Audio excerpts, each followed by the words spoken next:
That's your syllabus, and that is your reading. Done? Everyone? Okay.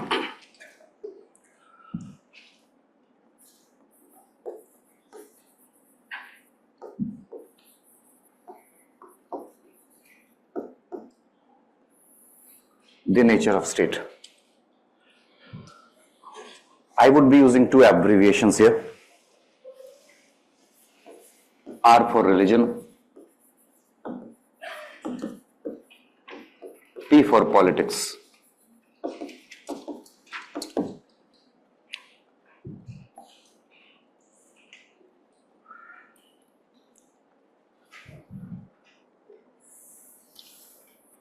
There was a time in history when religion protected politics. That period is called ancient India. There was a time in history when religion protected politics. It was called the ancient Indian period. The society began to progress, and a very significant change happened. Religion and politics began to drift apart. This period is the time when Islam comes to India.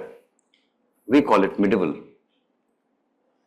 By the third phase of evolution, the circle of religion and circle of politics drifted completely apart.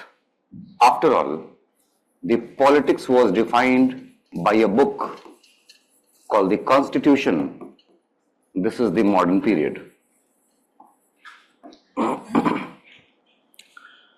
There was stark shift in these three time periods. Right now, our concentration has to be here. Ancient. In ancient period, as I said, it was religion that protected politics, which means that the Raja is upholding religion, and from religion comes his politics. The best example of this is Ashoka's Dhamma. Ashok made his policy according to the Buddhist philosophy of Dhamma. Religion defined politics.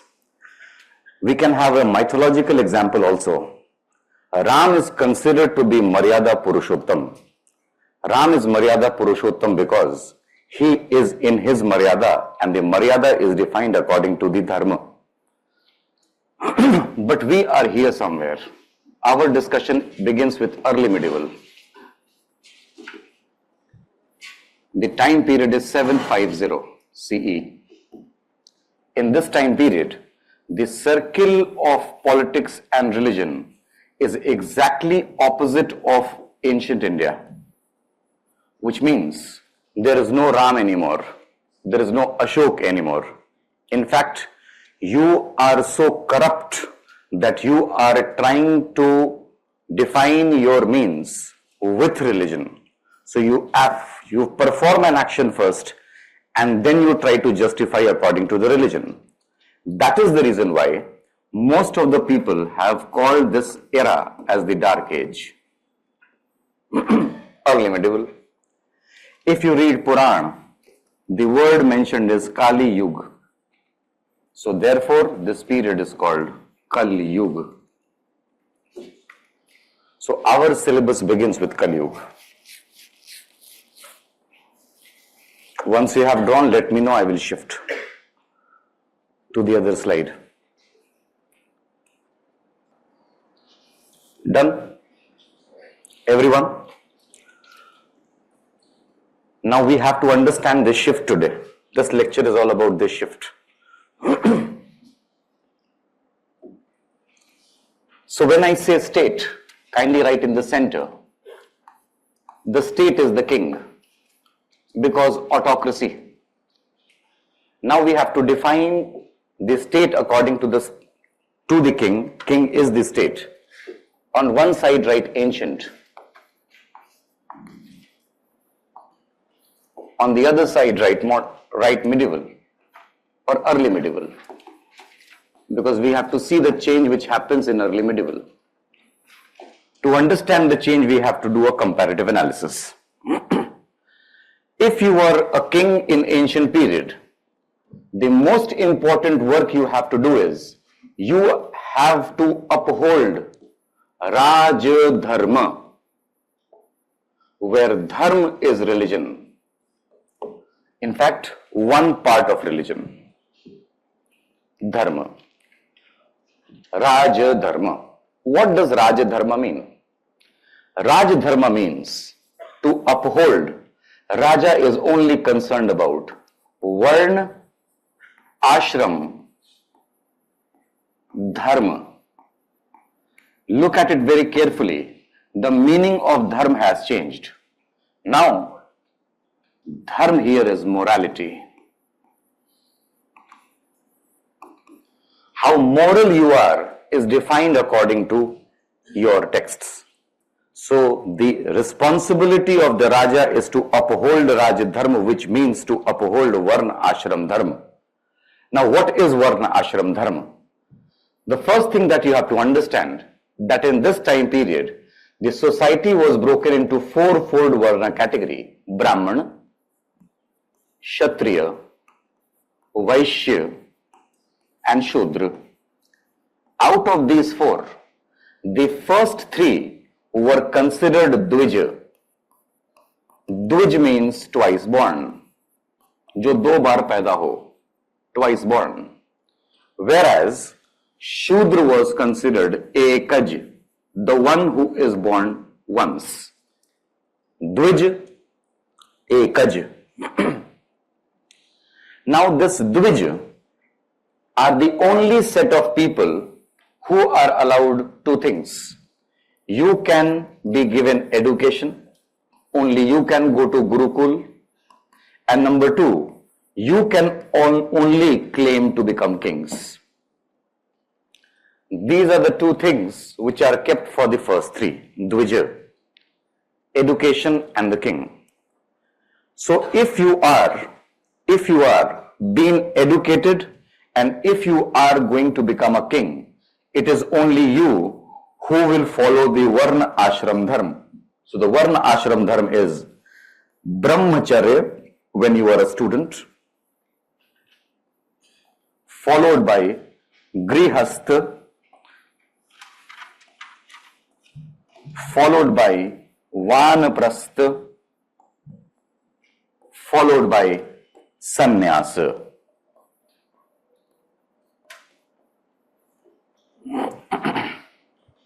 Sannyasa.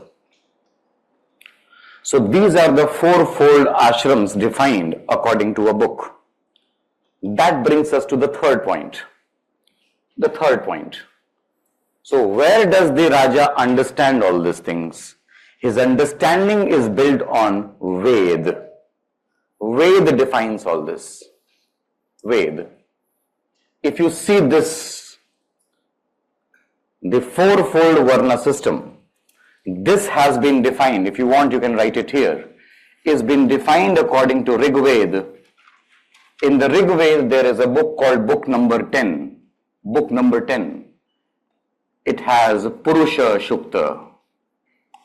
So if anybody asks you, which is the first verse where you find the mention of the fourfold Varna system, the answer is Purusha Shukta of Rig Veda, which is part of book number 10. So we can say safely that the Raja is upholding Raj Dharma on the basis of Vedas. Now Vedas were never in the written form, so therefore they were called Shrutis. Ved are important in this time period. So can we say it like this, that a Raja who is in ancient India has to uphold Raj Dharma. To uphold Raj Dharma, he has to ensure Varna Ashram Dharma. And to ensure Varna Ashram Dharma, he has to locate the rules from the Veda. Can we say it like that? In other words, comes point number 4. In these days, the laws are made directly from the Veda. And the laws which are made from the Veda is called Dharma Sutra. Dharma Sutra. Understood? 4 important points in ancient India: Raj Dharma, Varnashram Dharma, Purusha Shukta, Ved, laws. 4 points. You see a stark change. When you come to the early medieval period, you see a change. So draw a line. Early medieval. As I said, the Raja is corrupt in early medieval. So the role of the Raja is changed. Now the Raja is not interested in Raj Dharma. Now he is interested in Dharma Vijaya. Dharma Vijaya, also referred to as Digvijaya. There is a stark change. Kindly concentrate on the word Dharma. The Dharma here means Niti. The meaning of Dharma is changed. Policy. Anything which is not written and only recited is called a Shruti. In CRT class 6th, which you do not have to read. I hope you have read it already. Dharma Vijaya. Number 2. Suddenly, the Raja is only interested in himself. Digvijaya, Niti, policy. Why is he making policies? Simple. He wants to justify his being, and he is only interested in one thing. Only one thing. To become the most powerful ruler in the realm. When the mother becomes corrupt, when the parents do not look out for their children, the children are deemed to fail. And that is what is happening with the subjects.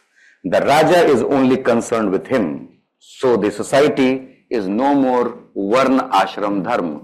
It becomes Varna Sankar.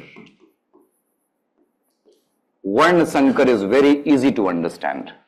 In Varna Sankar, a Brahman marries a Kshatriya marries a Vaishya marries a Shudra marries a Nishad marries a Brahman. In other words, Anulom,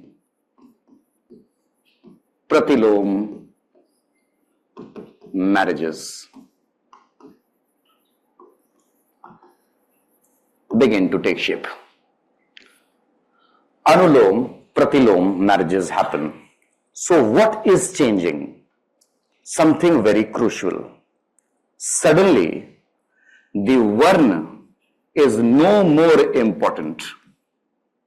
Now, Jati becomes important. So Jati takes over. Now Varna is not important. Varna based on occupation, Varan. Jati based on birth. Now birth becomes important. Point number 3. Varna was written in Veda. So where does Jati come from? To have Jati, you need another text. And this is the time period, early medieval, when Veda is gone, Puran becomes important. The total number of Puran in this country is 18. And since Puran is the first document to be found in written form, these are called Smritis. These are called Smritis. So let's do it again. The Dharma Vijay leads to Varna Sankar, which is found its basis in Puran. So can we say, point number 4, that here the laws are made of Purana. So when you make your laws based on Purana, it is called Dharma Shastra. That is the basic difference between ancient and early medieval. Now, the most important change, the most important change is point number 5.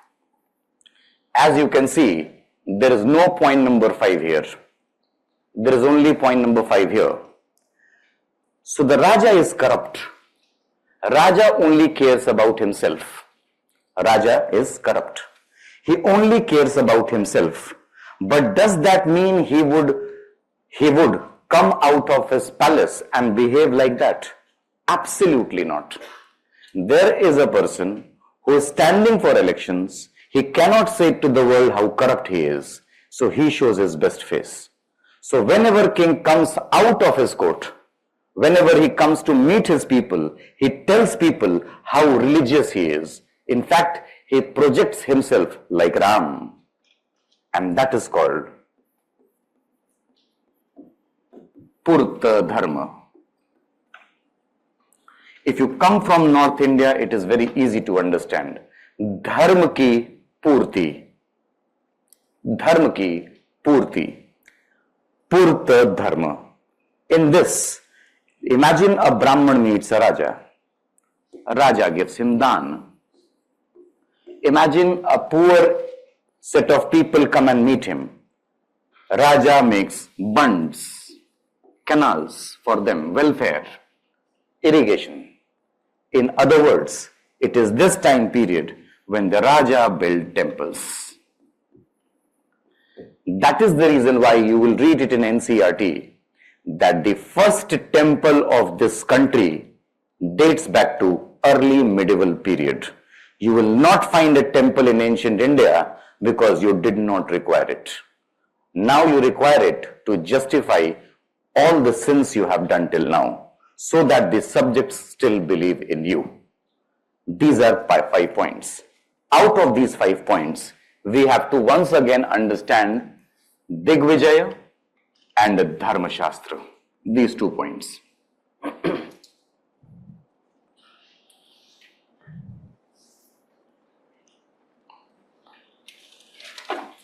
Done? I am moving forward. I am keeping it easy right now. Dharma Vijaya.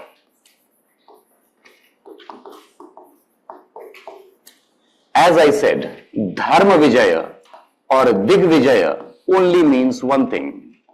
It means the king wants to be a Chakravarti. Chakravarti is a word used for a Raja who wants to be known in all the 4 directions. Is there any prerequisite required? Yes, you have to study. King wants to be a Chakravarti, known in all the 4 directions. Okay? Now there is a problem. It is early medieval India. First, we will take an example. I will not tell you why this is happening right now. I will tell you after 2 slides. But right now you have to understand, okay? What is your name? Jain. Jay. Aapka naam? Piyush. Once upon a time, there was a ruler by the name Jay and Piyush. 2. They had one thing in common. Both of them wanted to be a Chakravarti, but there was only one problem. They did not have any cash. So the first, what should we study? Sources. If you have just joined right now, you are getting kicked out from the Zoom meeting every 5 minutes. It means you have not kept your camera on. And what to study? I have written it on page number 1. Class notes only. And 2 chapters from NCERT. No cash. Jay, Piyush. Now Jay wants to become a Chakravarti. So what he does? He wages a war on Piyush. Interestingly, he also wins. But then, he does not kill Piyush. That is the first change. Had Jay been Ram and Piyush been Ravan, he would have been dead. Or for example, Bali, he would have been dead. But this time, does not annex. But why is that so? The answer is very easy. And that is, Jay will not kill Piyush because no cash. He does not want to incur expense of maintaining administration. Because if he kills Piyush, He has to remove every official from that land, and then he will have to give salary to every new official. He does not have money. All right. He does not have money. Does not want to incur expense of maintaining administration. So what does he do? He defeats Piyush and calls Piyush and tells Piyush to take his hat. He takes his hat, puts it at the feet of Jay and accepts loyalty. He pledges from now on he will be calling Jay his master. Jay in return says, I give you the authority, the right to maintain law and order, which means you will continue to rule the way you were ruling. Then he says, since I want to be Chakravarti, you are the only one king that I have defeated. I have to defeat other rulers. So kindly maintain an army. You have to bear the burden of maintaining an army that you will have to provide to the king, that is Jay, whenever the king requires it. Point number 4. He says, since you have been loyal to me, you have pledged loyalty to me, I give you another right. You do not have to pay me any tax. For you, everything is rent-free. No tax. But since I am your senior, I hope you will be sending me annual gifts. That is called tribute. Annual tribute. Then he says, do not worry. This piece of land will always remain a hereditary property for you, your son, your grandson. Nobody will remove you. In other words, it is a non-transferable property. You will be the master of this piece of land, and I will not issue the same piece of land to anybody else. 7 points. Now, if you look at the board very carefully, you will not find even a single point on religion. Is it? Do you see any point on religion? So the first question that comes to your mind is, if there is nothing religious, why we are calling it Dharma Vijaya? Exactly, that is the point. Because Dharma Vijaya is not Dharma, it is policy, Niti. That is the policy. But then if you remember, there was a small circle of religion in early medieval also. So Jay returns home. And when he returns home, he celebrates his victory. To celebrate his victory, he puts a very big rock. This is a rock. In this rock, he writes. It's a written rock.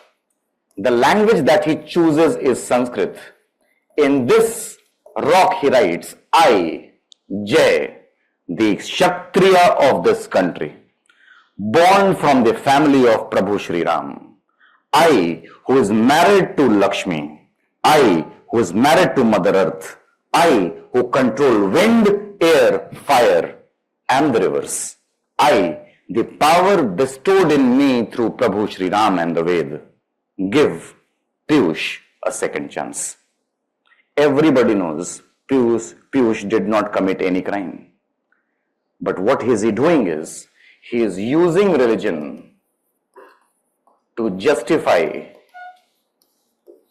his political objective.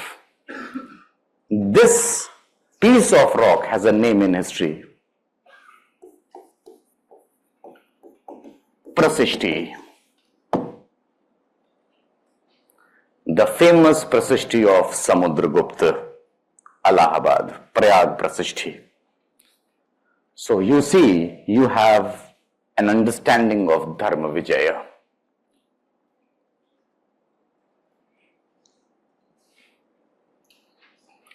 That is Dharma Vijaya. Now we have to understand the second important term. And the second important term is Dharma Shastra. Done? Everyone? Done? Everyone? Everyone?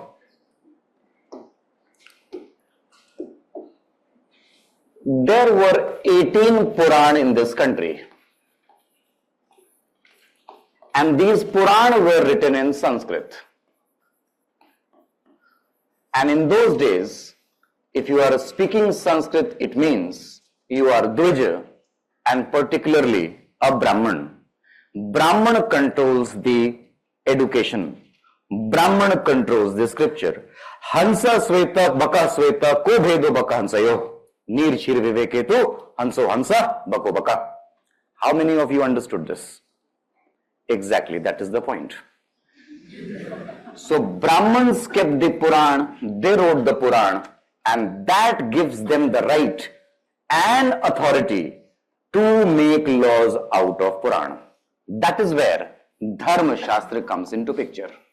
So what is Dharma Shastra? Dharma Shastra are the law books that comes out of Puran. The total number of Dharma Shastra is 24.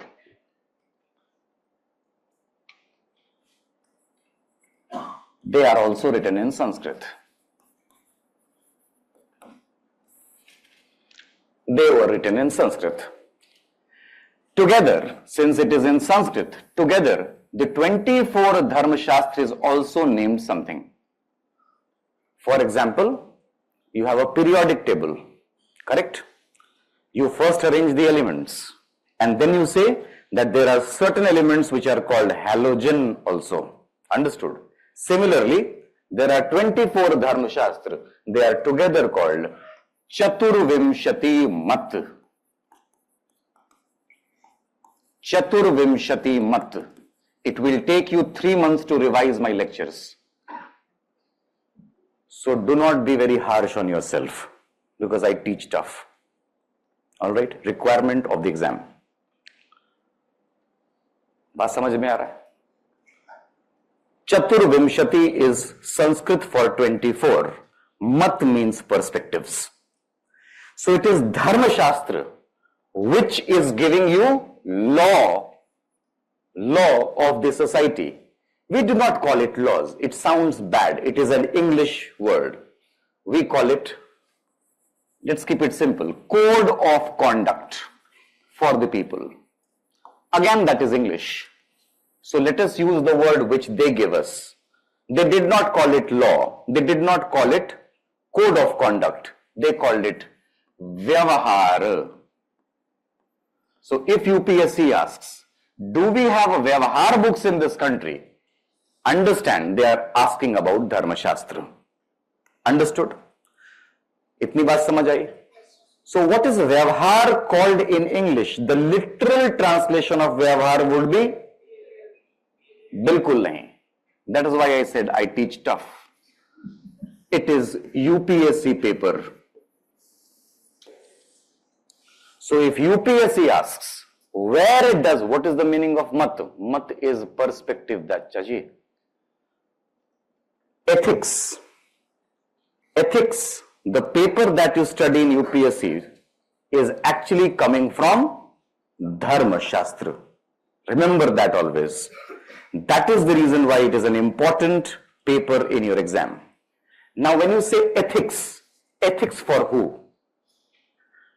Ethics for who?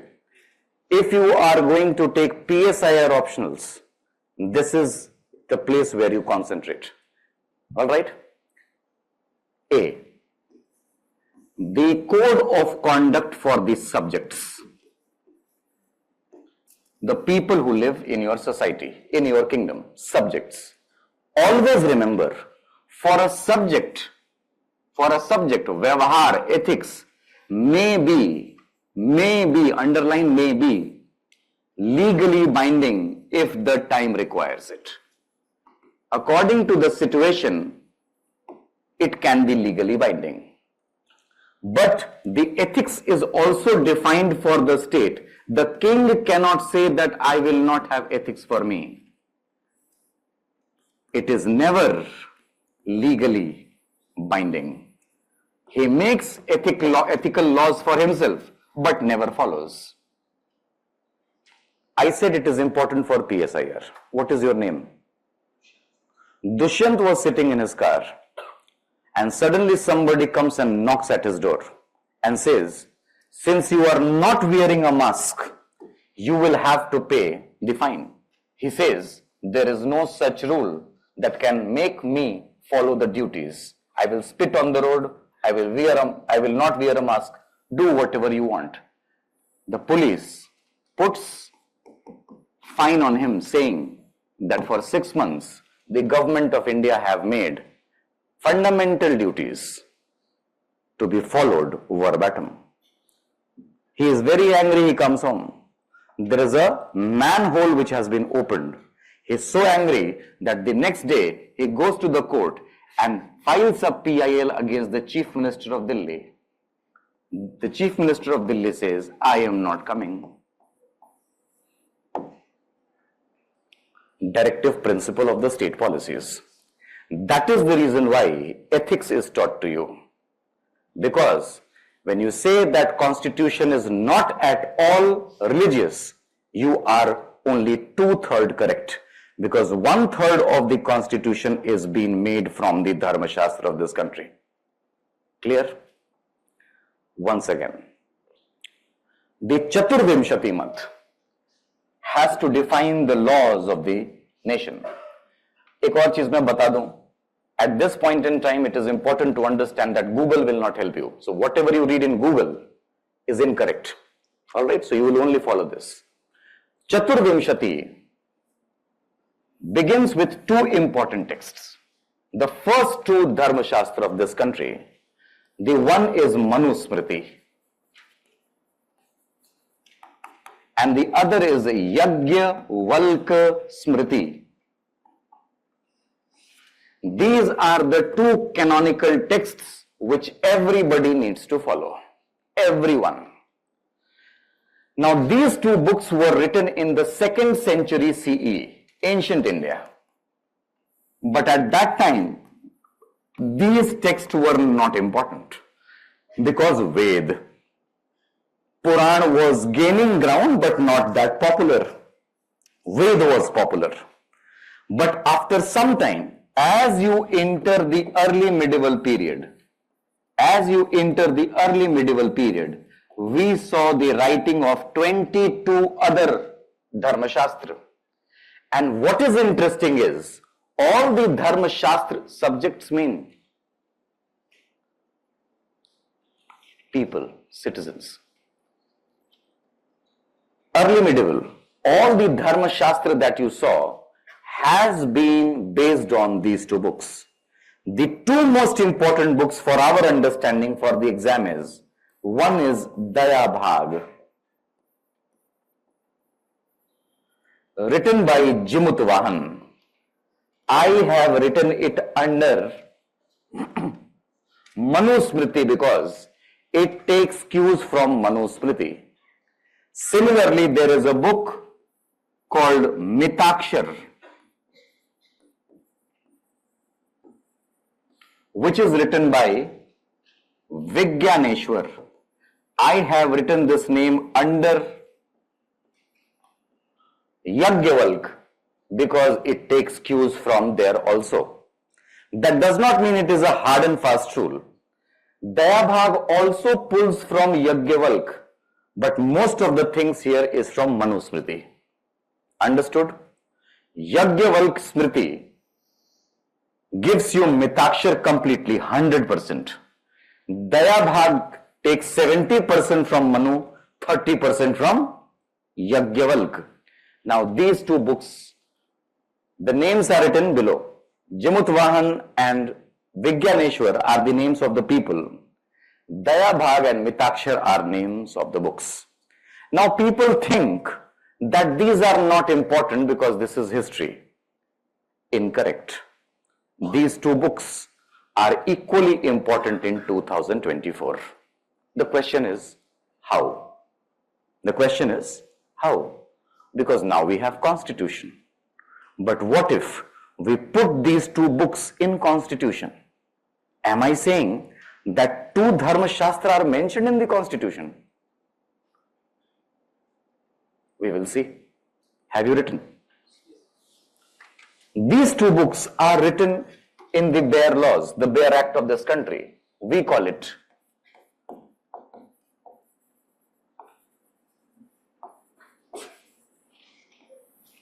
Hindu Law Code. So what is Hindu Law Code of India 2024? Daya Bhag,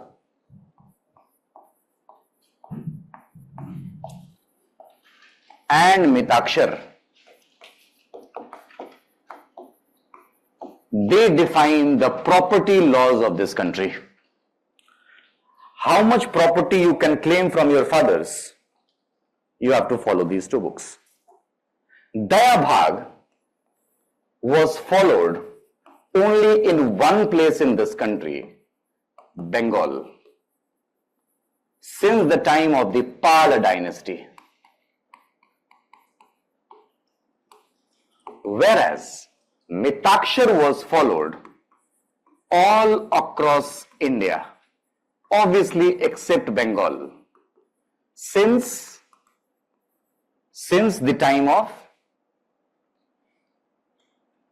Chauhan dynasty. I hope you have heard the name Prithviraj Chauhan, 12th century. So you have, yes Adarsh, so followed in Bengal, and this is followed all across India.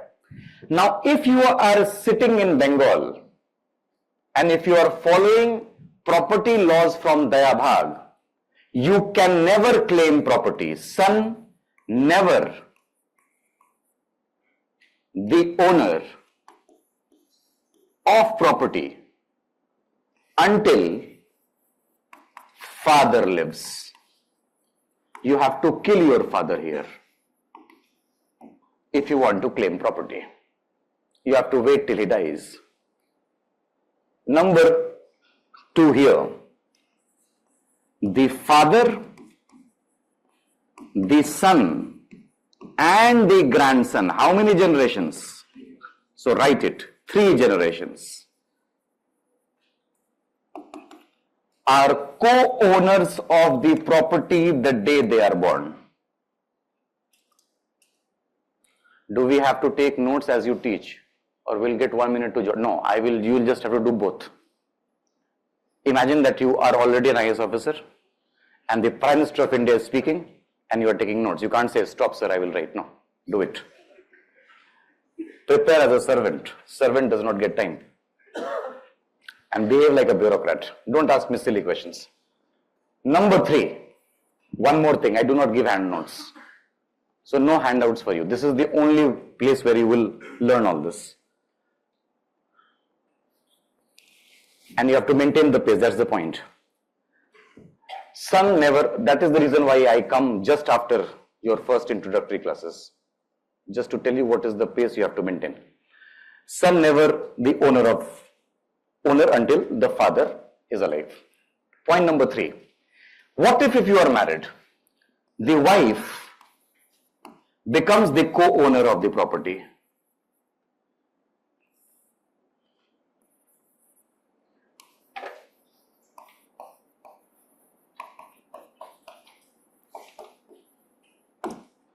Number 3, the wife is a guardian of the property. Until if you have a son, son becomes adult. Until then, she will just be the guardian of the property. That is the reason why across India except Bengal, you will have all the examples of regent queens. Ahilya Bai Holkar, Rani Jhansi, alright, Tarabai. All these examples come from across India except Bengal. You will not find any such character. Modern India. Number 4, what if you have a girl child? Girl gets Stridhan. That is a direct borrowing from Manusmriti. Because Manusmriti said Stridhan dena padega, the dowry that you give at the time of marriages. Number 4 here, girl is a property. Girl herself is a property, so you should be lucky that you got one. That is the point here. Number five.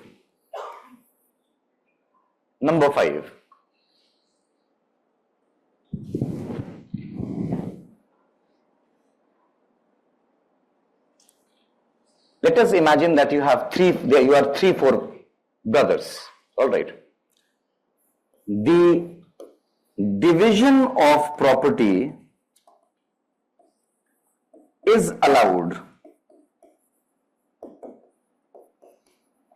In other words, you are four brothers, you take out your share, you sell it off in the market, and you go with your wife and settle in Hollywood. In other words, it promotes nuclear family system. Number five, division of produce only allowed. Let us say you have 1 acre of land and you are two brothers. You cannot sell off your land. All you can sell off is the grain that is produced on that land. The division of produce only allowed. You cannot sell your property. In other words, it promotes joint family system. So if you are intelligent enough, you will then understand that maybe this is the reason why in places like Western UP, Rajasthan, MP, Mahakhap is so important. Khaps. Because everything is decided as a big joint family. You are not allowed to sell. That is your introduction of the lecture. Now we begin with the lecture. Understood? So whenever I say that is the end of the lecture, introduction, that means it will come in mains. Okay?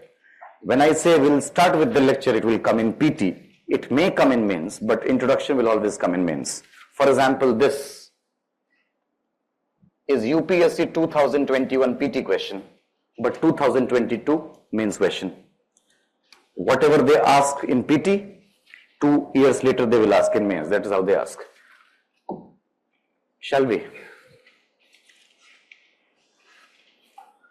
Now we are ready to understand early medieval. Early medieval. So we discussed the king. In early medieval, the king is doing three things. If we have to boil down everything that we studied in 3 points, we will write, he follows Dharma Vijaya. To follow Dharma Vijaya, it is important that he asks the Brahmins to create Dharma Shastra so that he can control the subjects. And sometimes to appease the Brahmins, he has to give dan in the form of land. Purta Dharma. These are the 3 things which a Raja is doing. Now a question comes to our mind. Under Dayabhag, will the wife become owner of property? Yes. She owns the property. That is why condition of women in Bengal is a bit better. I am not talking about today. I am talking about 10th century Pala dynasty. Alright, that is why when you go to Odisha and Bengal, you will find many names of the rulers who are actually women. Jaise Tribhuvan Devi, Mahanavmi Devi. These women can only exist there. If you go there, you will find a name, Rudrama Devi. But you will not find the names like these in MP, Gujarat or Punjab or Bihar or whatever. So the question is, what suddenly happened? What suddenly happened that you became so corrupt? Kuch to hua hoga. So we have to understand the changes. See the likho, changes in early medieval. What really happened that influenced the Raja to behave like this? And that brings us to the first problem. अब आप कुछ points लिखेंगे और फिर वही करेंगे. We will understand it. First we will write the points. Number 1. There was a collapse or decline in urban economy, the urban markets collapsed. The reason was simple: no cash. No cash inflow. Suddenly, money stopped coming. There was a decline in trade. Decline in trade. So what happened? What happened? The markets collapsed.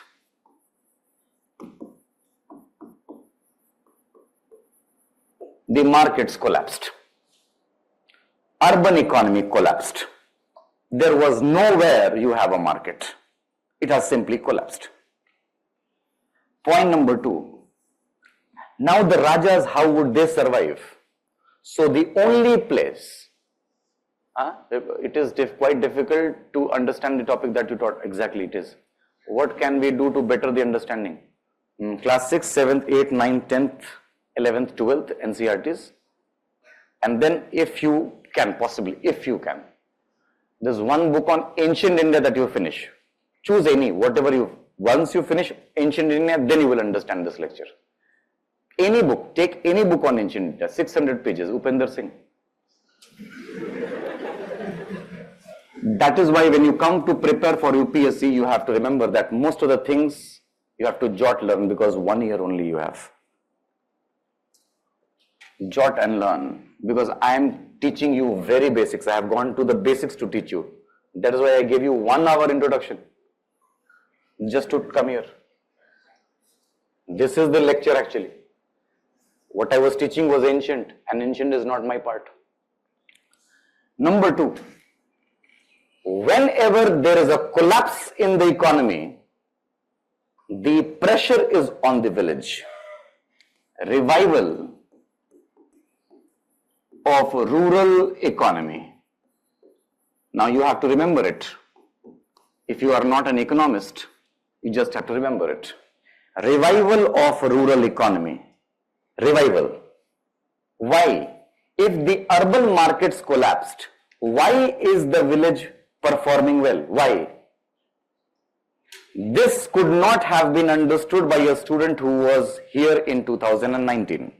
But that can be understood by a student who is studying in 2024. When Corona happened, the people, the state said, stay back, we will feed you. People took their cycles and went back to their villages. Whenever there is a crisis, people go to their villages. But why? Because villages work on barter system. And this barter system is called Jajmani. Again, this is ancient. The Jajmani system. ज़्यादा दूर जाने की जरूरत भी नहीं है. Go to certain villages in Haryana. You will see many Golgappa sellers there. They sell you pani puri. And in return, they do not take money, they take grains. Go to Haryana, you will see. Go to Rajasthan, you will see. They perform a work, in return, they take grains. Jajmani system. Why there is a collapse in the market? बेटा जगह नहीं है. पहले लिख तो ले. अभी तो कहा शिकारी आएगा, जाल बिछाएगा, दाना डाल. सीख तो ले. पहले पॉइंट तो लिख लूं मैं. तो समा तो बनाने दे. सेज तो सजा लेने दे. फिर घूंघट उठाऊंगा.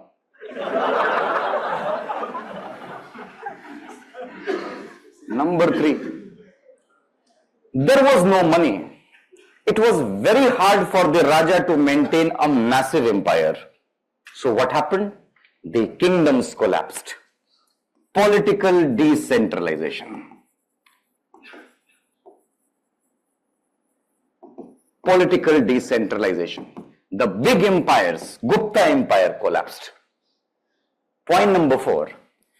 New small kingdoms emerged, and every kingdom had a new smaller king, and every new smaller king had many smaller officials.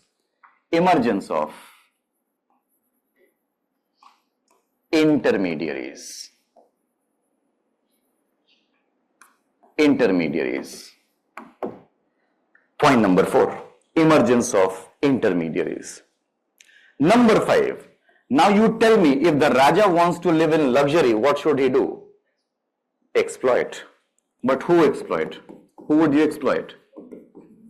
Exploitation of the villagers but we use the word peasants. He is going to exploit the peasants. So Raja is only interested in taking the grain. So the peasant is involving himself in protecting the grain. So the children of the peasant are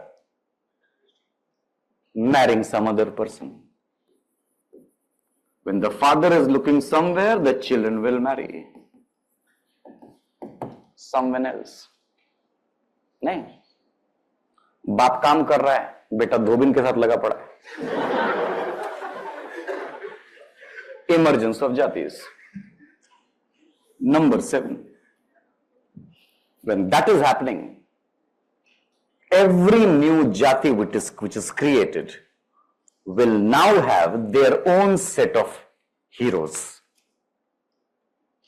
All the people sitting in this room are a byproduct of this jati. Ask yourselves these questions. Do not tell me. You ask yourself, who do you worship? Whatever name comes to your mind, 99.9% of the time, not 99, 100% of the time, that God is not mentioned in Veda.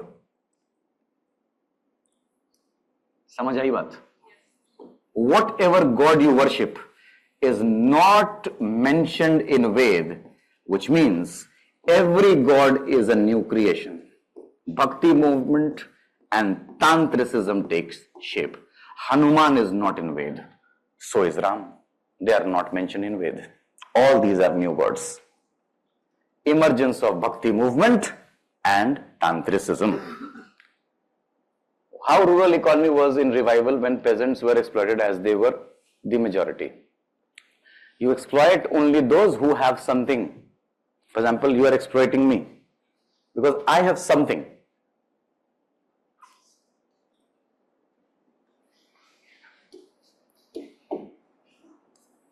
These 7 points are written in English. Brahmins chose to write in Sanskrit. So they did not know all these fancy words. So they simply called all these change as Kali Yuga. Kali Yuga. That is Kali Yuga. The coming of these 7 plus 3 points is Kali Yuga, 10 points. But we who are considering ourselves educated call it Indian feudalism or simply Samantavad.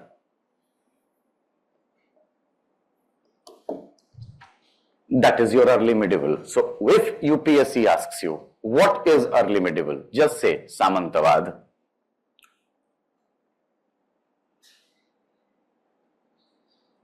Is there any god mentioned in Veda? Yes. 64. 64. But none of them you worship today. Indra, Varuna, Pusun. लिख लिया? Now we have to deal with all the points, one after the other. The first point is decline of the urban economy. वहीं से शुरू करते हैं.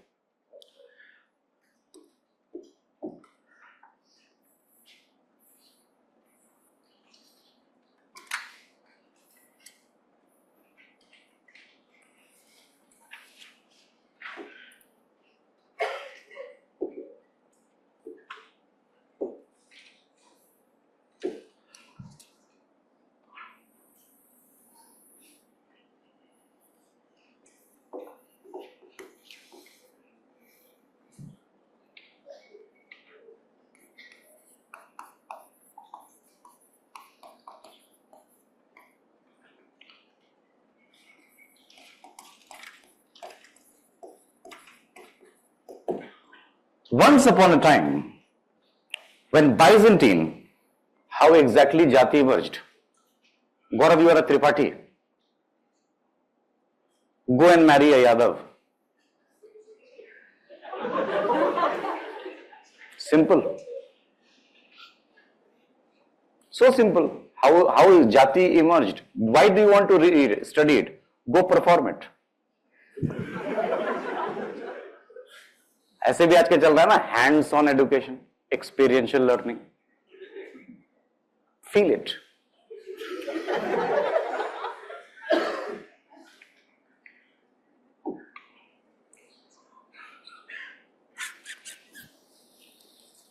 Once upon a time, the Byzantine, also called the Eastern Rome, whose capital was Constantinople, came flocking on the route called the Silk Route, just for one product, obviously the silk.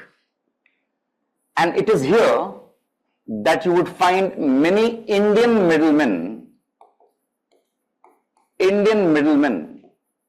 working as intermediaries. They would help in trade.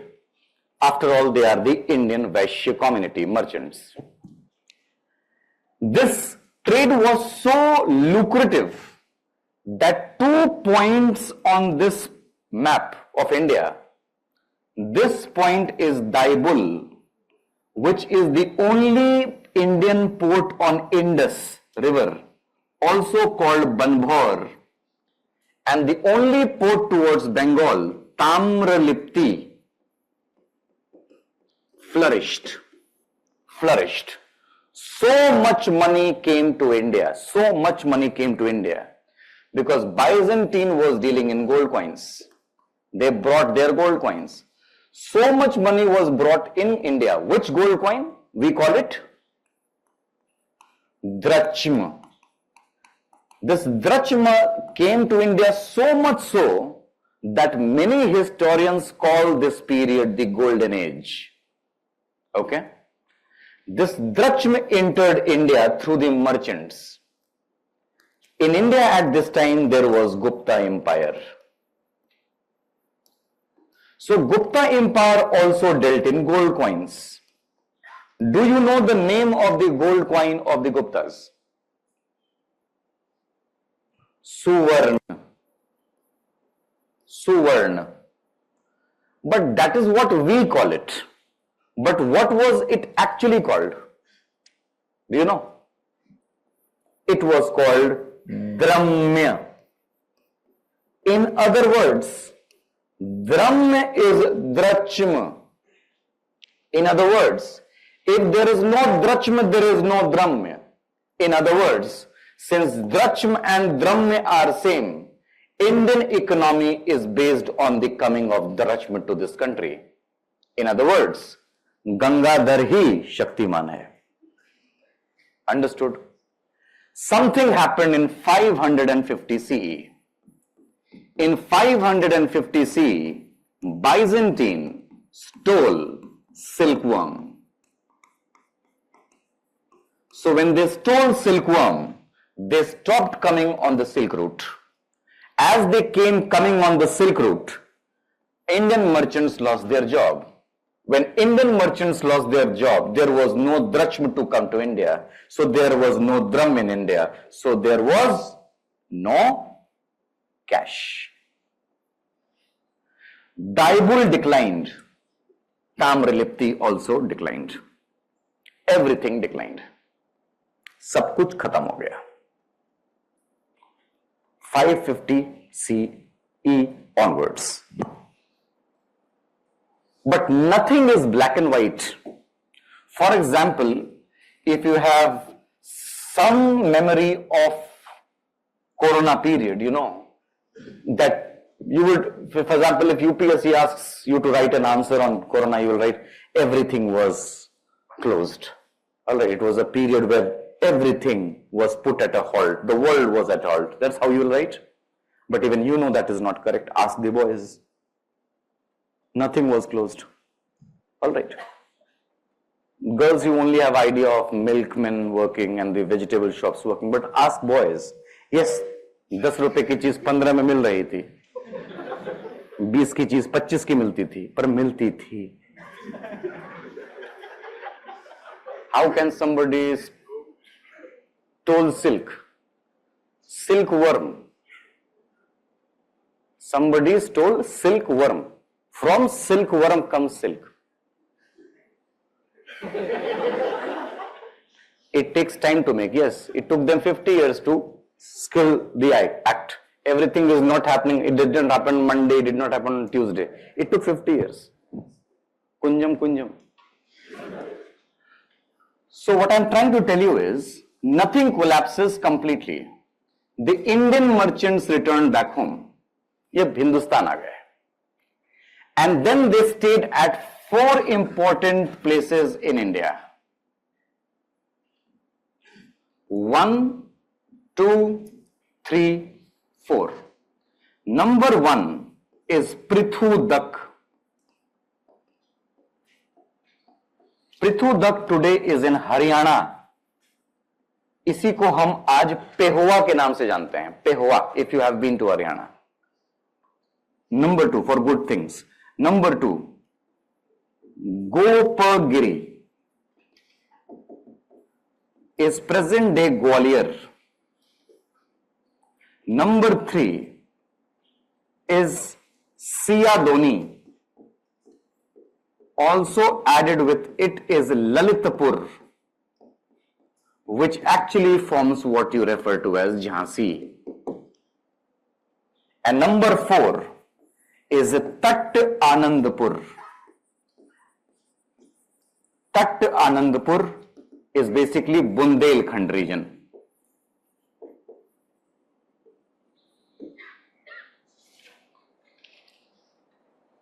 Is in present Daibul and Tamrilipti in India. The places are there, but it is gone. For example, Harappa is there, but gone. Is, was. All right. If you see, that is the place where some form of trade is happening. Some form of trade. अगर तुम intelligent हो और IAS material हो तो समझ पाओगे ये. School में जब पढ़ते थे, when you studied in school, you studied that there was somebody called Ashok. There was somebody called Chandragupta Maurya. And where did they operate from? Somewhere here. Patliputra, Magad. But then as you moved in class 6th and class 7th in your school, you started reading that there was a ruler called Harshvardhan. And his capital was Kannauj. Kashmir नहीं. हर्षवर्धन मर जाता. स्नोफिलिया था उसको. So the capital was Kannauj. The question is, why Kannauj? No, because if you are in Kannauj, only then you can control all the markets. So the shift and the importance of Kannauj in early medieval, this is Magad. This is ancient. The importance of the rise of Kannauj in early medieval is just because these 4 important markets were in the vicinity. And whoever controlled this market would have been the champion of early medieval, and that makes Harshvardhan important. That is why Kannauj is important. Iron was not that important during the time of Harshvardhan. Iron तो बहुत पहले से है भारत में. लोहे पर ही तो खड़ा किया था चंद्रगुप्त ने. Iron pillar, Qutub Minar.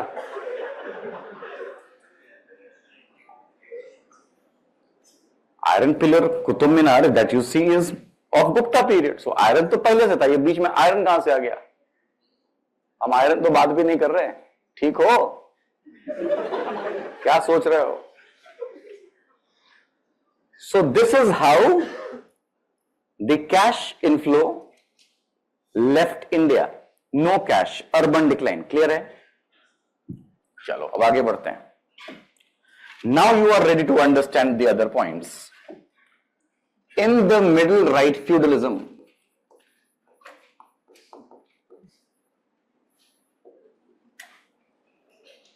In the middle right, feudalism. On one side right, Europe. On the other side right, India.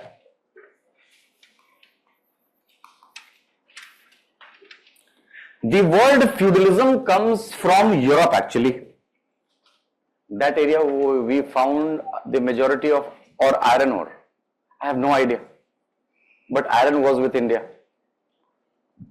If iron was there, it means there was iron ore.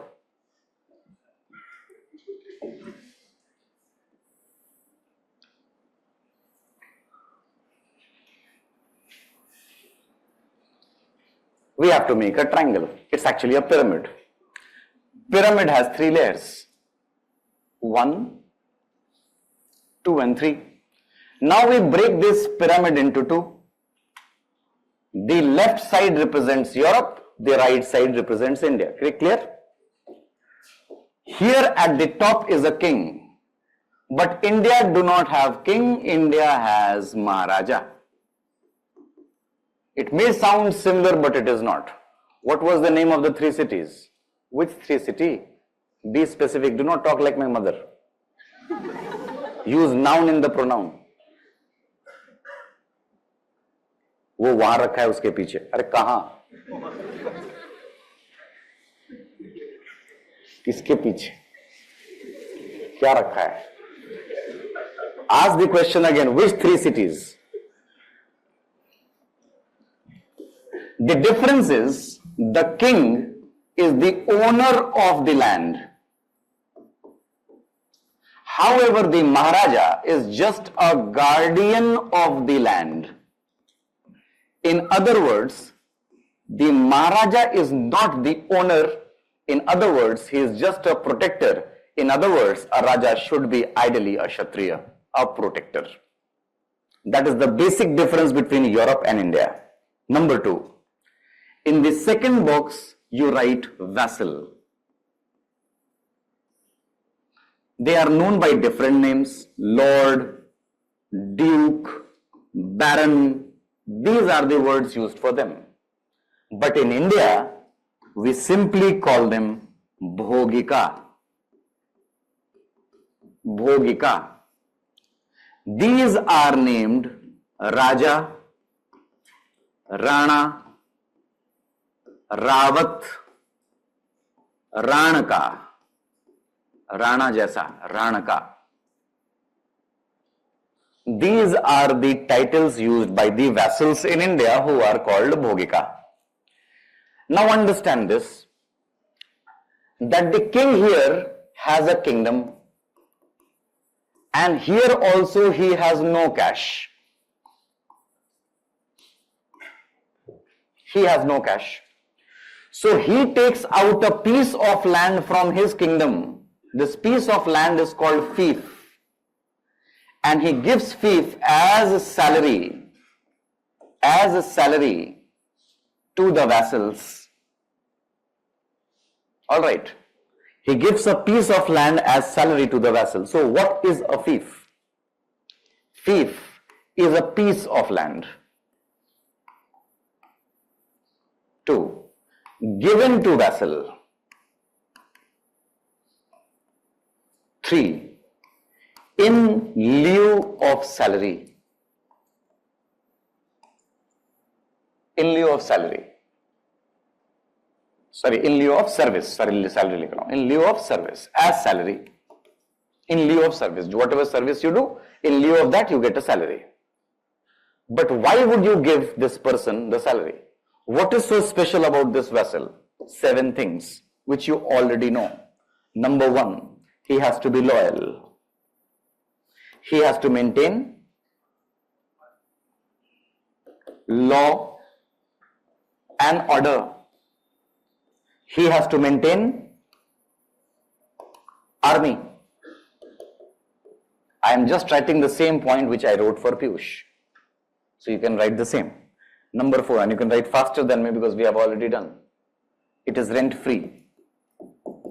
The more you write, the better you remember. Annual tribute. Hereditary and non-transferable.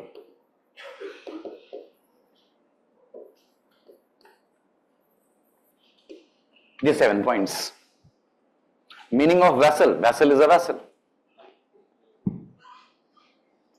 subordinate to the king. In India also, the Raja has a kingdom. The kingdom here is called Desh. Even he did not have cash, no cash. But since he is a guardian, not an owner of a land, even then he is allowed to give a piece of land as salary. This piece of land is called Bhog. And Bhog is given to the salary as a salary to Bhogika. So what is a Bhog? The same definition, exactly word to word. Same. So at this level, everything is the same. So the vassal in India and the vassal in Europe is exactly same. That is the only place where feudalism is the same.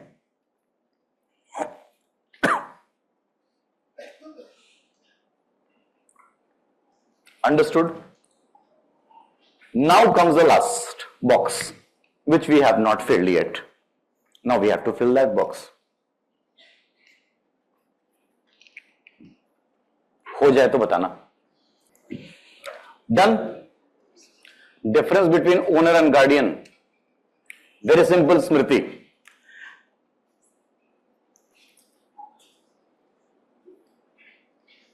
You bought a pen. You are the owner of the pen. You can do whatever you want with the pen. Now comes the guardian. You have studied in a college, I hope. The principal of the college is the guardian of the college, not the owner of the college. Okay? So, the guardian does not own the college but can rusticate you. So, understand that the king here is the principal of the college who decides where you will study and when would you be rusticated. Okay? So, guardian is the principal of the college. Simple, understandable. You are the owner of the pen. And that is the only thing that you have. Use it well. So that you can become a bureaucrat one day and ask the principal, why did she do that?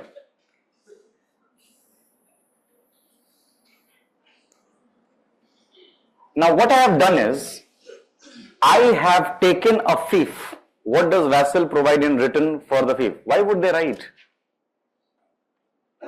Have you not seen Game of Thrones? Why would the Stark family write anything to the Westeros? They just pledge. Now this is a fief. कुछ नहीं देखते ये, ना किताब पढ़ रहे होते हैं. Fief or bhog, one and the same thing.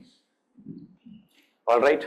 So you have been given a piece of land and you know that nobody can remove from here. So the first thing that you do here is you build a castle, एक महल बनाते हो. Then you leave a space in this piece of land which you may call as cant area because it is here that you will get the soldiers prepared. Raja can ask for it anytime. If Maharaja is guardian, then who is the owner of the land? Nobody, you will see. But देख तो ले. चचा, लिखा है, इसी में लिखा है, ध्यान से देख. सब कुछ इसी में लिखा है. अगर थोड़ा बुद्धि लगाया तो यहीं पे वही पढ़ा रहा हूं, ध्यान से देख. I hope you can understand that when a land was given to a person, he was not given a Gobi desert or Thar desert or Sahara desert. It was a place where people inhabited.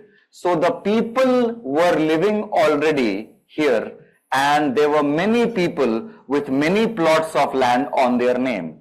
In other words, देख तेरे सवाल का जवाब यहां है दोस्त, देख ध्यान से देख, आंख खोल के.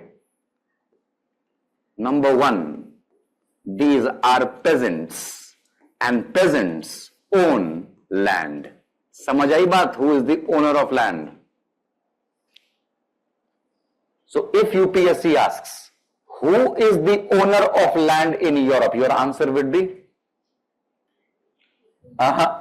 king, vassal, peasant. If this question is asked in terms of India, who is the owner of land in India? There is no king. Vassal, that is Bhogika, and the peasant. समझ आई बात? In Europe you have 3 owners, in India you have 2. Now we have to make, from 3 we have to reduce 1. In India, from 2 we have to reduce 1. You will see. Peasants own the land. There is always a war happening here and there. So wherever the war happens, because the Raja wants to be a Chakravarti, the taxes go up. When the taxes go up, the peasant will have to pay the tax because vassals do not pay tax. The whole pressure is on the peasant. So peasant takes loan against property. He puts his land on mortgage, and then he takes loan. He becomes a tenant. Matlab, he loses his land. All right. He has no land anymore. Chala gaya na? So now tell me, how many owners of land in Europe now? 2, king and vassal. In India now, only 1. That is why zamindari system is so important in India. Zamindars are the real Raja. No land. And they have had to give one more freedom. No freedom anymore of movement. In other words, they cannot leave the village and run away. They do not have freedom of movement. So basically, the word that we use, itna lamba kaun likhe? So we just write, they are tied to the land. They are tied to the land. ठीक? यहां तक सब कुछ सही चल रहा था फिर भी. Because the vassal will demand this tenant that you cannot run away. So how does he ensure that? He says, come to me after you have finished your work so that you can perform forced labor on my fields. So now the tenants would be asked to perform labor in the property of the vassal. That is called corvée. Understood? Forced labor, which is a customary labor, so that he does not run away. Understood? यहां तक फिर भी ठीक था. The problem happens when this tenant is about to lose his dignity. Number 3, one day the vassal will say, what are you doing tomorrow? Sir, I am free. I will be working in the field, and then I will be working in this stubble. Will you not go home tomorrow? Yes, sir, I will. After I clean your stubble, horses, I will go to home. Do one thing. Do not go home. Ask your wife to come to the castle so that I can use her. In other words, in the 3rd stage, the tenant loses his dignity. When a tenant loses his dignity, he becomes a serf. Understood? He has got nothing. कुछ भी नहीं है अब इसके पास. He has no land. He has no dignity. In this box, therefore, write serf. इसी के लिए European feudalism is also called serfdom. Serfdom. You have a serf. Do it again. दोबारा करते हैं. Now India. This is a bhog. The bhogika have made a castle. Correct? Made a castle. They have kept a cant area, and there are many land belonging to the peasants. Correct? The war happens. We are doing the same thing. The war happens. The peasant takes loan. He becomes a tenant. Now he has no land. He has no freedom of movement. He is tied to the land. The Raja says, you have to come and work for me. If the Raja asks him to work in North India, the forced labor is called Vishti. If the Raja is in Dakkan and asks you to do forced labor, it is called Biti. If the Raja is in South India and asks you to do forced labor, it is called Veti. It has 3 names. Vishti, Bitty, witty. Corvi in Europe, we have three names in India. Vishti, bitty and witty. North, Dakkan, South. Simple. Now, the vassal, the Bhogika says, what are you doing tomorrow night? Sir, I am free. Send your wife tomorrow. Why not, sir? Why not? But then, in India, serf does not exist. He will say, why not, sir? But will not go. How did he dare not to go? In India, serfs do not exist. How is that even possible? The vassal will kill you. How is that even possible? To understand this, you have to understand the very idea of India. Since Tripathi ji ने उस वक्त सवाल पूछा था जाति पर, तो इसलिए मैं त्रिपाठी जी का एग्जांपल लूंगा. मतलब आप त्रिपाठी का example low. Imagine that the Bhogika was a Yadav.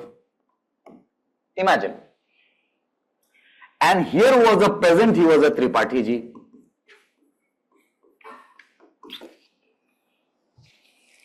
समझ रहे हो? Now the Yadav ji says, Tripathi ji, send your wife. Yadav ji ने तो कह दिया त्रिपाठी जी के कि आप आ जाना, पत्नी साथ ले आना. But it will not happen because Tripathi ji is above the Varna than Yadav.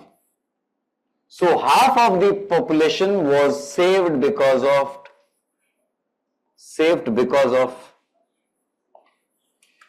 Varna hierarchy, Varna system. Because if a Yadav ji is going to sleep with a Panditain, it would be Mahapap.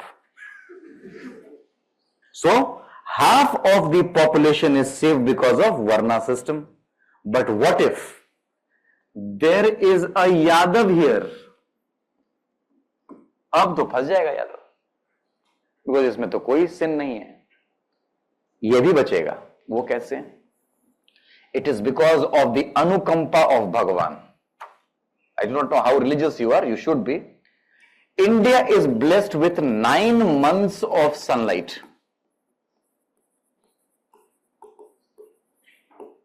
9 months of sunlight. गलत room में आ गए ना?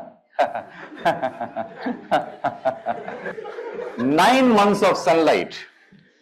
India has got the most fertile land. You put a dead man, you will have a dead flower.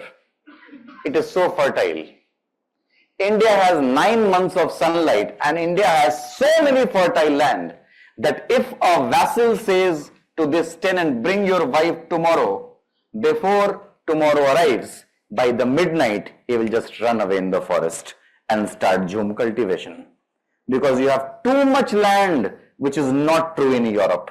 इतनी जमीन पड़ी है, तुम कोई भी उठा लो. You understand? So half of the population was saved because of Varna system and half of the population was saved because of the fertility of the soil and the availability of soil, availability of land. So in India, serfs do not exist. So what does exist in the last box? Peasant, tenant, slaves, war captives. So you have these many, but not a serf. Not a serf. You may have one here and there, serf, but it is not institutionalized. In Europe, it is an institutionalized system. It's a part of the system. In India, it is not part of the system. It is one or there, exceptions, flickering examples, that's it.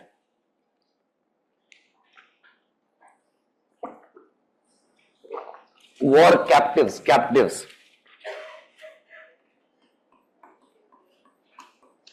English, thesaurus.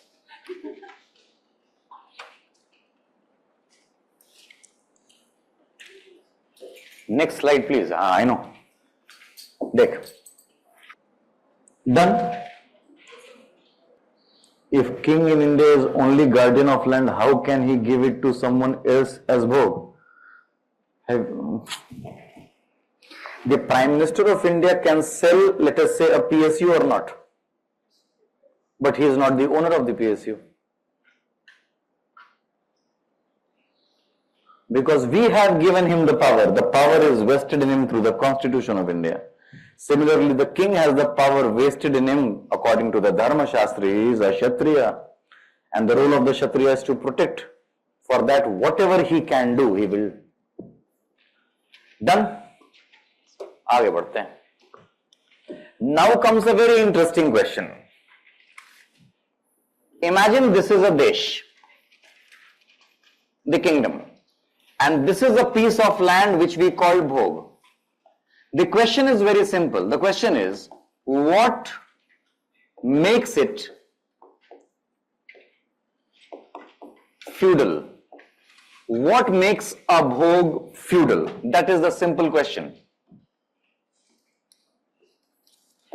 What makes it feudal? What makes it? Hereditaryship of it. It is actually a good answer, but unfortunately incorrect answer. But it's a good answer. I will tell you why later. समझो इस बात को. पहली बात तो समझो, a bhog is a piece of land.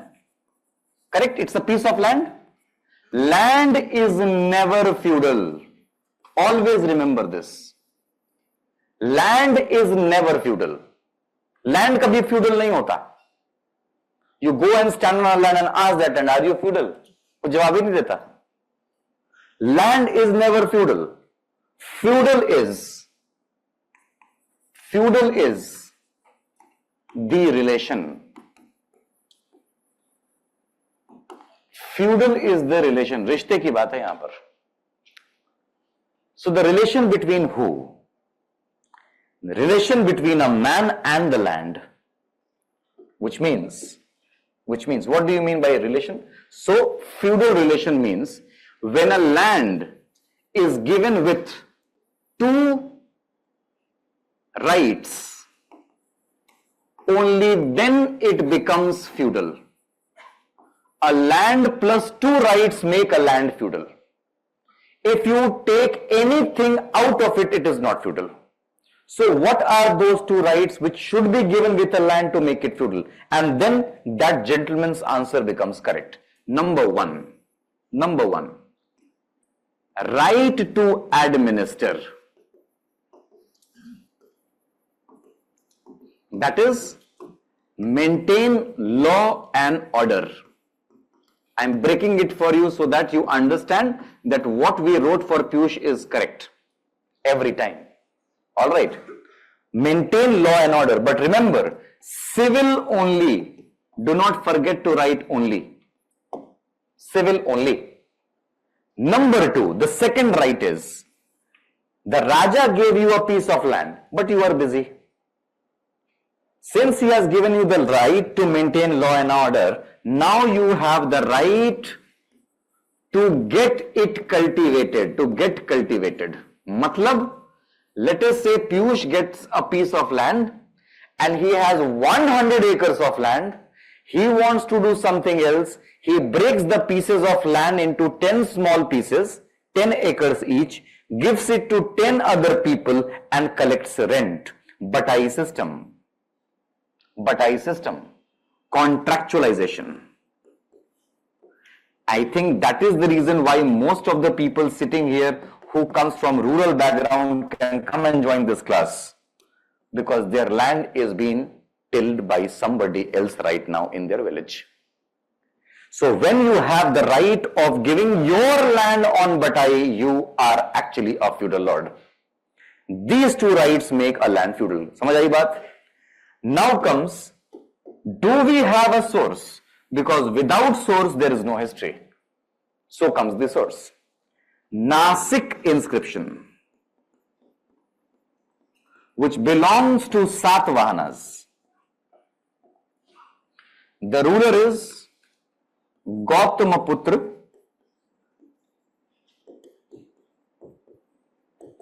Satkarni, who was important for us 4 days ago because we were celebrating his Ugadi. Alright. Gautami Putra Satkarni, he gave lands, he gave 2 big pieces of lands to Buddhist monastery.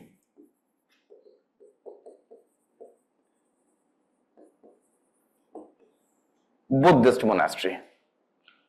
He gives the pieces of land to Buddhist monastery. The first ever example of feudal grant. But now, this bhog is given to somebody. Alright. How would people know that this bhog was once given by a king? For example, how do we know that Gautami Putra Satkarani gave this land? Because he left an inscription, correct? But there is another thing, apart from inscription. This inscription has to have one detail, otherwise we will not consider Gautami Putra Satkarni is the one who is giving it. So what should be the rights of a king? So the king keeps 2 symbolic rights on the piece of land. Symbolic rights. इसके पास 2 rights होते हैं. बहुत ध्यान से सुनना. The first right is called sub-earth right.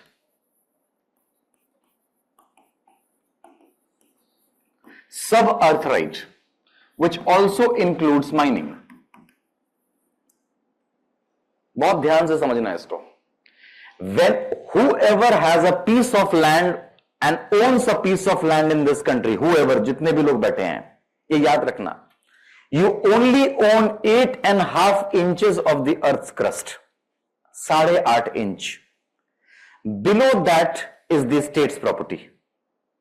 So इसको ऐसे समझो. You remember that दया भाग व्यवहार, इसको state ऐसे कहता है. State कहता है that if you are digging in your piece of land, you are digging and you found a skeleton, that is yours.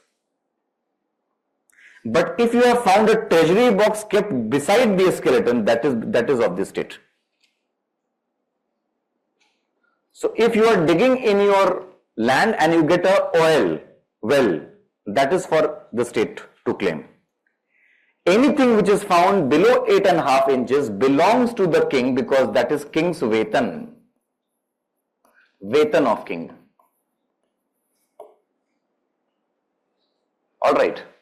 वेतन ऑफ द किंग. और इसमें सबसे इंपॉर्टेंट क्या होता है तुमको पता है? The best example of a sub earth property which the king always claims, salt. Therefore the salt tax is taken by the king. Sardar मैंने तो आपका becomes a symbolic right. Therefore salt can only be claimed by the king. Number 2, here he has given you civil rights. Here he keeps criminal rights. That is, capital punishment can only be given to the Raja. We have heard so many stories, but we never paid heed to it. बहुत stories हमने सुनी है इस पर. Once upon a time, Tenali Raman goes to Krishna Deva Rai. There is a punishment which has been given. So capital punishment, for capital punishment, Krishna Deva Rai has to be consoled and persuaded. Because nobody else can give the capital punishment, only he. What if it is above 8.5? You go with a scale. I have no idea. If it is above 8.5, it will become part of the plant, humus. That is where the plant gets its nutrients from. 8.5 inch. Science.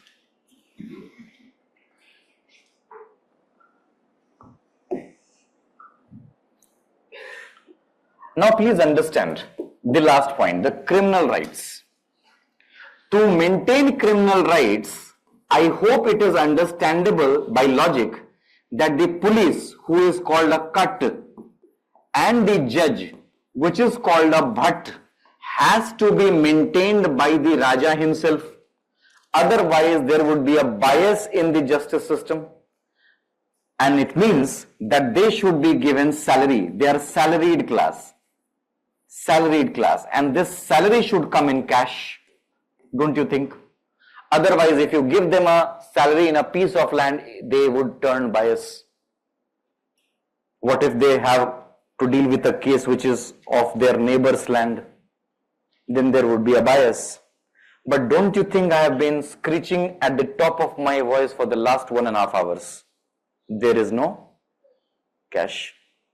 So if there is no cash, it is quite practical to understand that there would be a time in history when the Raja, the Maharaja will have to transfer this right also. Transferred to local people, to Bhogika, to vassal. And if we can have a proof of this, we would know the exact century of the coming of feudalism in early medieval. 5th century, we have a reference from Vakatakas. Vakatakas, there was a ruler, his name was Pravarsena. Pravarsena II. He transferred these rights, his criminal justice system to his feudal lords, which suggests that 5th century is the time period when the region which you call Dakkan, Vindhyas, Gujarat touching Saurashtra, that region, Vakatakas, you have feudalism already. But then a question should arise in your mind. We have discussed feudalism in Satvana, 2nd century, it is ancient. We have discussed the reference of feudalism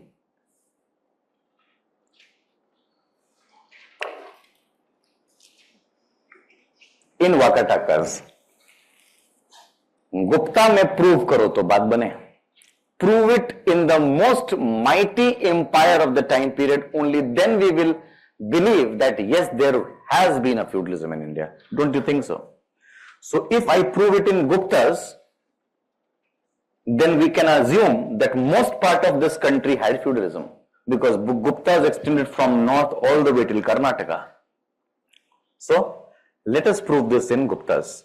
Done? Chalo. On the top, write Desh. Desh is the kingdom of the Maharaja. Now to understand it well, what we will do is, we will first understand the time period of Guptas when there was no feudalism. And then we will understand when feudalism arrived. So we will have two things at the same time, comparison and an understanding. So imagine this Maharaja is so rich that he gives salary to his people.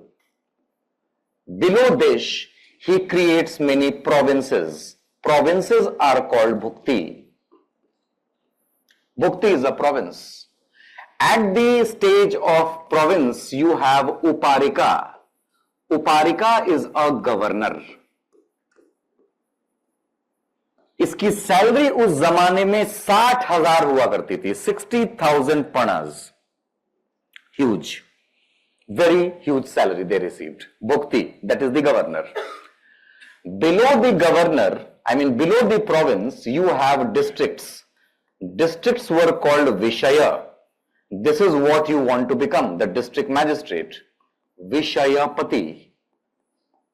So in Gupta period, we already have a concept of DM. Vishayapati is a DM. But this Vishayapati cannot take a decision. He is almost handicapped. Because he cannot take a decision without asking 4 members who are part of the council. 4 council members. And these 4 council members are the biggest people of the district. So who are these 4 council members? Number 1. देखो मुझे कितना याद है, तुमको इतना याद करना पड़ेगा. Number 1. Nagara Sreshtin.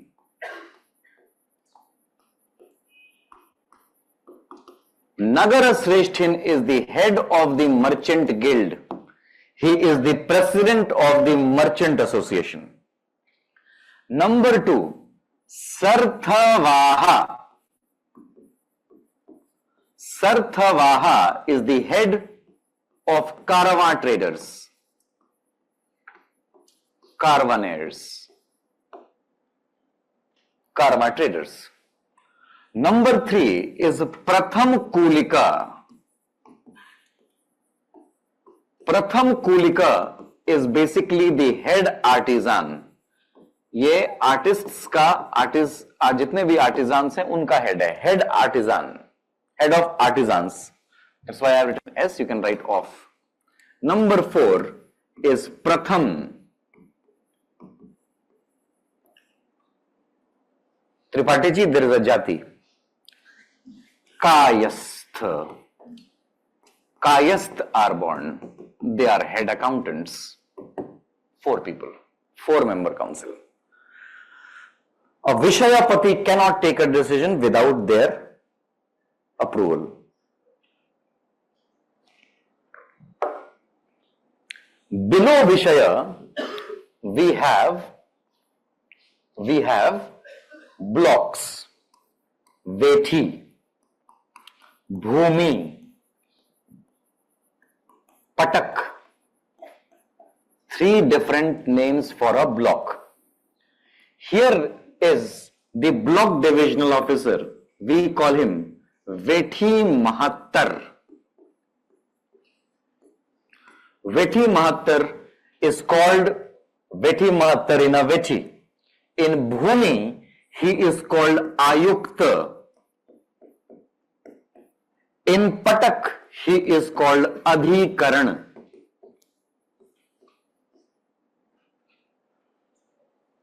Okay?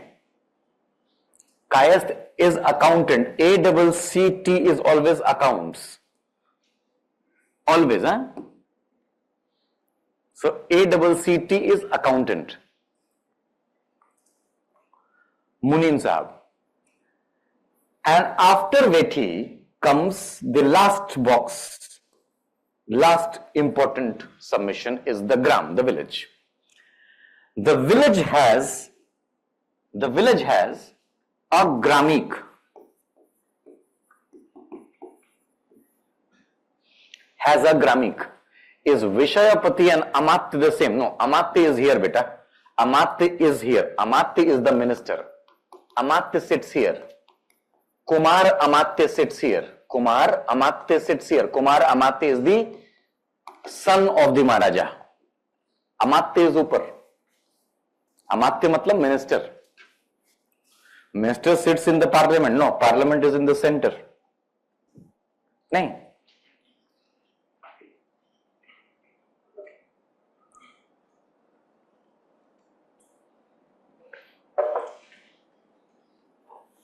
Gramik. Can you see how powerful is the structure? Even it was so powerful, but still then the village Gramik was very independent. Local self-government was a very interesting sociological underpinning from the time period of Guptas. 5th century, we get a record. In 5th century, it is said that a Gramik worked with the help of 5 council members. So it was basically a 5-member body, जिसको आप आज की date में पंचायत कहते हैं, पंच. 5 council members. In the records, we find the word Pancha Mandali. That is the word of the Gramik Association Council. Pancha Mandali. Okay? Pancha Mandali. But where do we get this record from? 5th century? 5th century, as I said, the record comes from Sanchi. Sanchi. Copper plate. Inscription of Chandragupta II, the greatest ruler. So that Maharaja, till whose time period there was no feudalism, is Chandragupta II. No feudalism. We have a record. Sanchi copper plate inscription. 100 years passed. 100 साल बीतते हैं. We reach 6th century CE. In 6th century CE, now this Gramik is an 8-member council. 8-member council is now called Ashtha Kul. Ashtha Kul. If you have some sense of the words in Sanskrit, you know that Kul means clan, which means that the Sarpanch is keeping his own relatives in the Mandali. When he is keeping his own relatives in the Mandali, I hope you understand that they will continue forever. As the gentleman said, hereditary, non-transferable. In other words, the position of these 8 members have become hereditary. Where do we get the records from? 6th century, Damodarpur, copper plate, inscription of Buddhagupta. So from the time period of Buddhagupta, we have a direct proof that feudalism has come and entered Gupta period.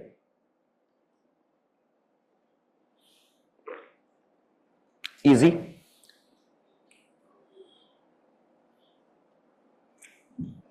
बस याद करने समय हवा निकलती है. अभी सब कुछ सही चलेगा. अपने को समय देना है इसमें. You have to give yourself time. Do not be very harsh on yourself, because I know it is not that easy. आराम से. Done? Now it is going to be point number 2, 3, 4, 5. All the points that we have discussed, we will put in one box. बहुत ध्यान से करना है इसको. The way I do it. Take a blank sheet, landscape mode.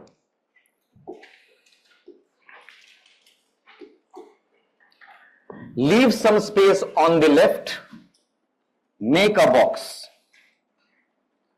This is the box. On the top, write Desh. Write Maharaja. Let us give a name to that Maharaja. बेटा आपका नाम क्या था मैं भूल गया. Jay. Maharaja Jay. And he is, imagine after Buddhagupta और इसके पास पैसे नहीं है. No cash. Okay, we are taking the same example. We have to go back there so that we complete the process. We complete the story. Maharaja Jay. So here, when he has a Desh has Bhukti, BHU dot. Below that he has Vishaya, VIS. Below that he has Veti, VET. And then below that he has Gram, correct? Today is what date?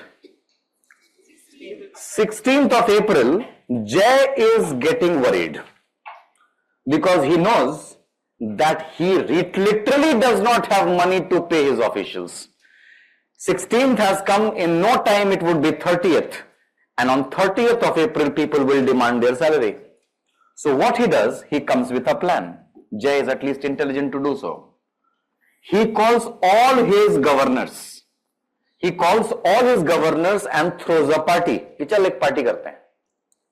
In that party, he offers all their governor their province as a bhog. From now on, you are going to be the bhogika of your province. All the governors are so happy that once they reach home, before reaching home, they declare themselves Raja. Because now they are the owners of the province. Let us say there is a person by the name Varun. Now he is calling himself Raja Varun. He comes home, hangover उतरता है. Then he realizes कि क्या हुआ उसके साथ. Then he realizes कि भाई, now I will have to pay salary to the district magistrate, block divisional officer, and also collect grains from the gram. I do not have money. So what he does? Yes, he throws a party, calls all the district magistrates and hand over their district as their bhog. All the guys are so happy. All right, they start calling themselves Mahasamant. let us call him Ram, Mahasamant Ram. Now he comes back home. Now he realizes that he has to pay salary to the block divisional officer and also collect grains from the gram. Again, he has the same issue. So he is going to throw a party. And then he calls all the block divisional officers. Block divisional officers are happy. They would call themselves Samant. But when they go home, they realize now they have to collect the grains from the gram. But they also have this realization that they can't do anything about it because gram is the last level. Ab kya kare? Who to put the burden on? So what do? They simply end up exploiting. Exploit the peasant. अभी आप नहीं लिखेंगे, सिर्फ देखेंगे. Exploit the. देखो ध्यान से पहले सीखो. Exploitation of peasants. If you are ever going to take PSIR, always remember this. Always remember this. Whenever you have a flow of officials, vertical, the flow is vertical. Whenever there is a flow of the power vertical, always remember the state is powerful. Always remember the state is powerful. No feudalism. Whenever the state is horizontally structured, always remember it is the proof of feudalism. Horizontal structure is a proof of a weak state. Let us do it again. A vertical flow of the government is called a powerful government, unitary government, strong federal government. Strong federal government. Whenever the power is horizontally spaced, it is called coalition government. PSIR. Understood? Feudalism. Again, to sustain himself, the Raja has got only one option, and that is give some power to his governor. For sustenance, the governor has to give some power to his subordinate. For this sustenance, the district magistrate has to give some powers to his subordinate. Decentralization of politics. Political decentralization. समझ आया? Now, in any condition, the Raja should directly deal with the gram. But these are the two sets of people who were an emergent people in this situation.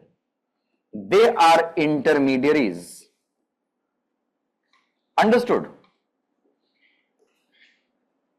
Political decentralization, emergence of the intermediaries, exploitation of the peasants. Indian feudalism.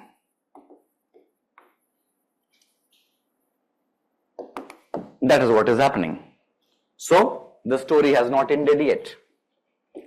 Once upon a time, तो जय तो जीता था ना, जय जीता था ना. अरे यार, सॉरी जय, यहाँ पे तुम नहीं होगे, यहाँ पे पीयूष होगा. Piyush. Once upon a time, there was a boy, his name was Jay. He wanted to be a Dharma Vijaya. So what he did, he waged a war on Piyush. यही कहानी थी ना? He waged a war. But he saw one thing very carefully. If he defeats and kills Piyush, then he will have to maintain all this. So his victory will turn out to be a greatest defeat of his life.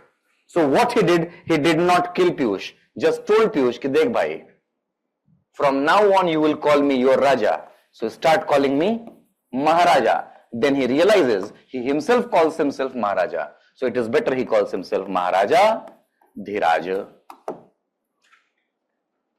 So the titles, great titles, Maharaja Dhiraj, Param Bhattarak, Param Parameshwar, Mahamandaleshwar, Chakravarti Samrat, such big titles is actually the sign that feudalism has arrived. Now you make it. That is Indian feudalism.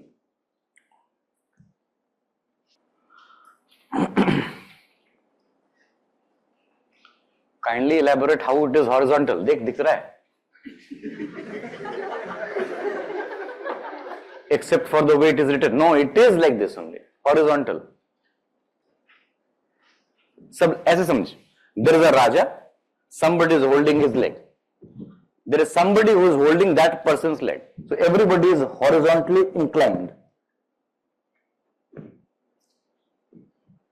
Imagine that image, okay? Everybody is kissing somebody's feet. I cannot see kissing that, so I am saying kissing the feet. बना लिया? Everyone बना लो.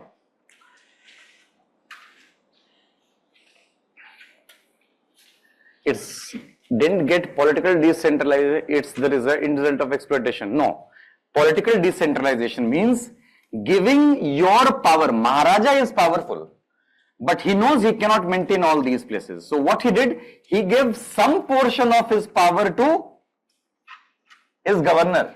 What are those two powers? Administrative right, civil, and right to get cultivated. Similarly, the governor gave some portion of his power to the district magistrate. So when you give out your power yourself, that is decentralization. Giving out your power to somebody else. So therefore, decentralization is not an outcome of exploitation. It is an outcome of feudalism. Because no cash. Everything is happening because there is no money. पैसा नहीं है तुम्हारे पास, ढेला नहीं है तुम्हारे पास, हवाबाजी चल रहा है बस. वो गांव में चचा नहीं होते, पगड़ी पहन के बैठे थे, मेरे समय में ये हुआ, तो कर ही लेते उस वक्त. तुम क्यों नहीं इलेक्शन लड़े? वो उस वक्त कुछ बकैती कर रहे थे वो. वैसे ही only administration and cultivate is passes as power. ये अंग्रेजी एक मिनट. इंग्लिश. अच्छा, right to cultivate. हाँ, these two, administrative right is with these people, no? They cannot give capital punishment. अभी तो देखा. Sub earth right is with the Raja. we अभी तो देखा. Then isn't the current public administrative system of India is also horizontal? Ji. That is why you say you have feudal mentality. How feudal you are. कहते नहीं है? सुना नहीं कभी? Feudalism is therefore not a land. It is here relation. Feudal mentality. कहते नहीं तुम कभी कभी लड़का बड़ा feudal है? सुना है कभी कहते हुए लोगों को? लड़का feudal, लड़का तो जमीन नहीं है. हो भी सकता है. उगा लो.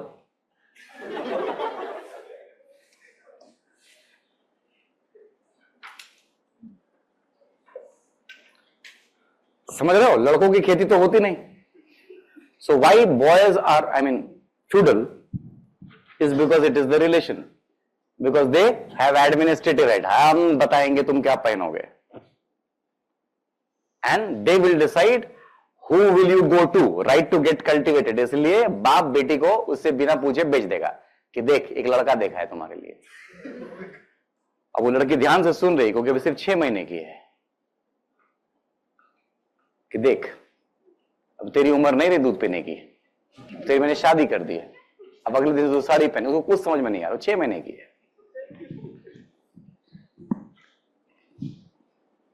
Can you please give an example of vertical feudal system? Indira Gandhi's government. Present.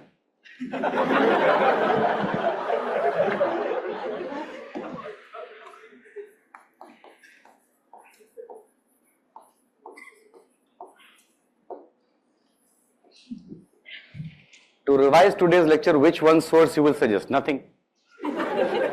I am the only one. I am the alpha and the omega. But not lambda.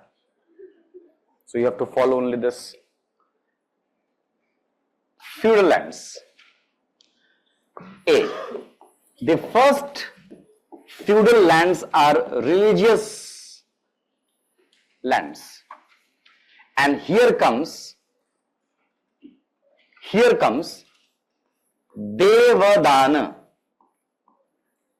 Devadan, number 1. It is a gift of land to God. भगवान को ही पकड़ा देते हो कि ले भगवान तेरे लिए.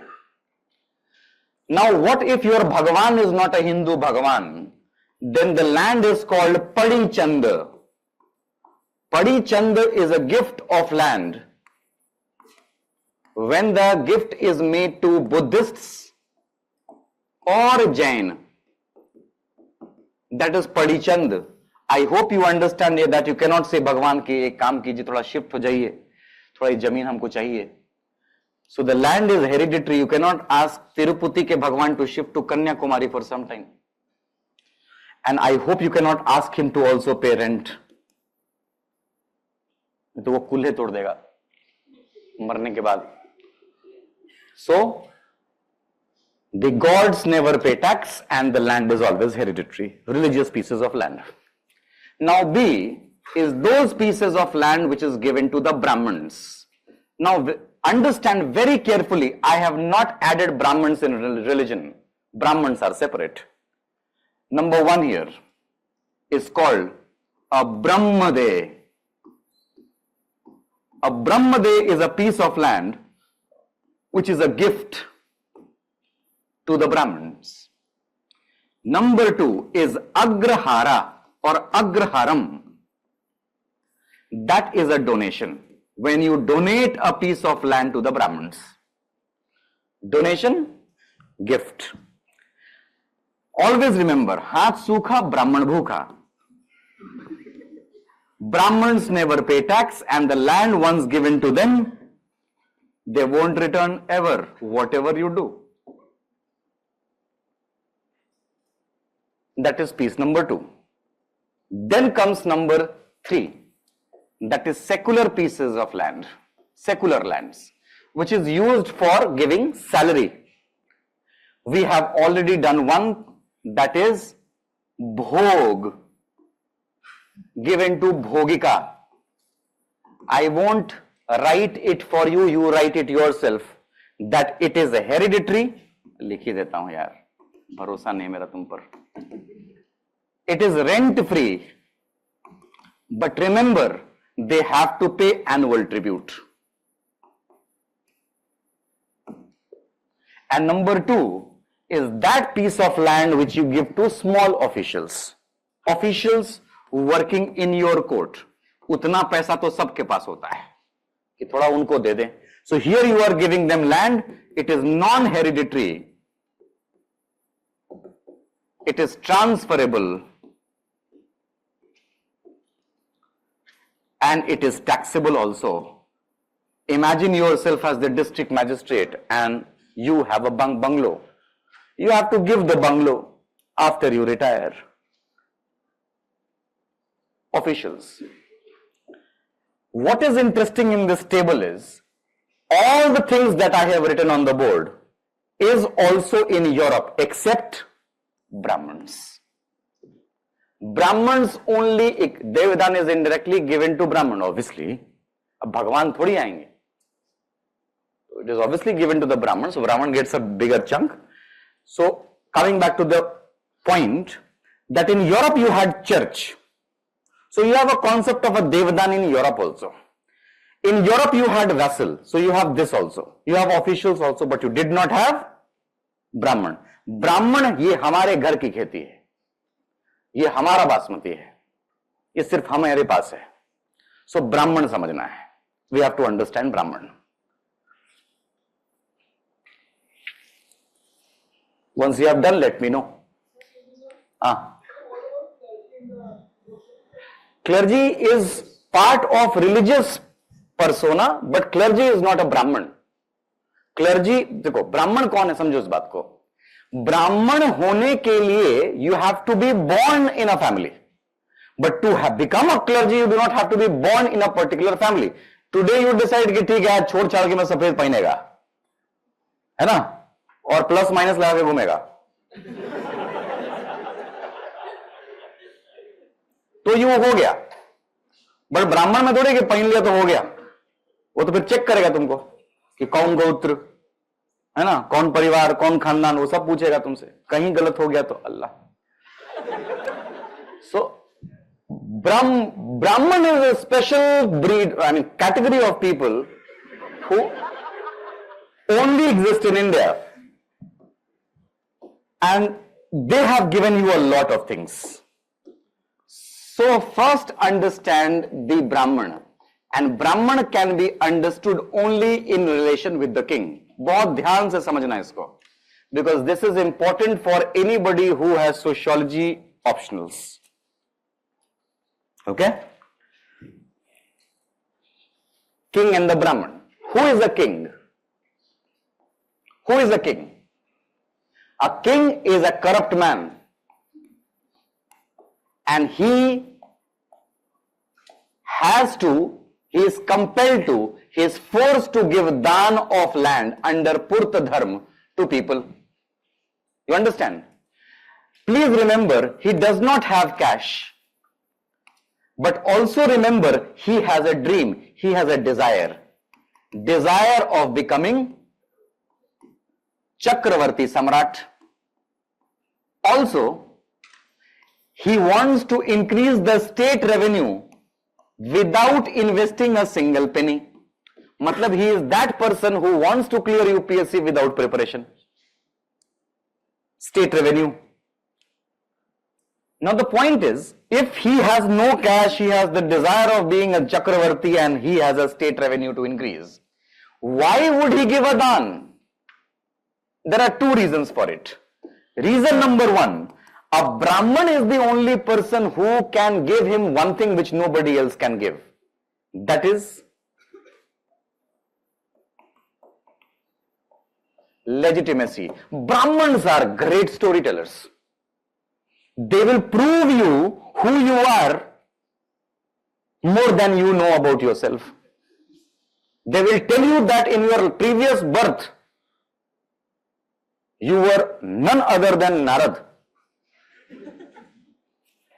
And they may also prove you that how you are connected with Prabhu Shri Ram, how your 48th generation came out of Ram. Suddenly, your chest becomes turgid. After all, they are giving you a legitimacy. You become important. There is another important thing. But to understand point number two, you have to go to the Brahmins first. Brahmins by definition is a sage. He is a good man actually. If you go by the scriptures, there is no one better than a Brahman. After all, he is a wanderer and he has no desire at all. इससे बढ़िया आदमी नहीं है. He is a wanderer. He is doing everything for you. He is a good man. If you go by the definition of a Brahman, he is a wanderer. So when you wonder, what is one thing that you have which nobody else have? You are the Chalta Phirta encyclopedia. You are a knowledge source. Of what? Of land, soil, climate, irrigation methods. In other words, the Brahman has the second thing which nobody else has, the knowledge of agricultural production. In other words, only he is capable of increasing the state revenue without cash. You understand? He is actually required by you. If you have this, you are going to be better. So it is actually in the favor of the Raja to bring a sage to his realm and convince him कि Prabhu, stay with me. I will give you a Brahmade. Kindly stay, sir. So imagine a Raja tells the Brahman, kindly stay with me. So he is given a piece of land, Brahmade. You see what changed sociologically in a Brahman? क्या हुआ यहां पर? Brahman till the time he was a sage, he was a Brahmachari. The time he takes a Brahmade, he becomes a sedentary Brahman. Sedentary Brahman bole to, he gets married. He now enters Grihastha ashram. So when now he has a family, when he is married, he has entered the Grihastha ashram. If anybody who has entered Grihastha ashram in a rural setting in North India, he is called a Kutumb. He has become a Kutumb. We have a similar name in South also. In South, you call it Kudumbu. So, if you are a family man in a rural setting, you are a Kutumb.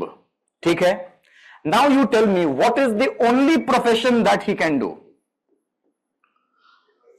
तुम मान लो civil engineer हो, नौकरी नहीं मिल रही, तुम गांव चले गए, क्या ही कर लोगे? राजमिस्त्री बन जाओगे? Very nice. So this Brahman has settled, and the only thing that he knows is agriculture. So he becomes an agriculturist. अब आप पूछोगे, ये पूजा पाठ क्यों नहीं करता? आप पूछ सकते हो. Why does not he perform यज्ञ? भैया, no cash. मैं तुम्हारे लिए फालतू में मंत्र पढ़ूंगा. समझ रहे हो? So there is nobody to give you extra money. Anyway, you can be an agriculturist. You have a big piece of land. But was agriculture the profession of a Brahman? No. Whose profession? It was a Vaishya profession. It was the profession of a Vaishya. So can we say that Brahmins hijacked the profession of a Vaishya? है ना? So when a Brahman, a Varna, takes the occupation of another Varna, the Brahman is no more a Brahman, he becomes a Jati.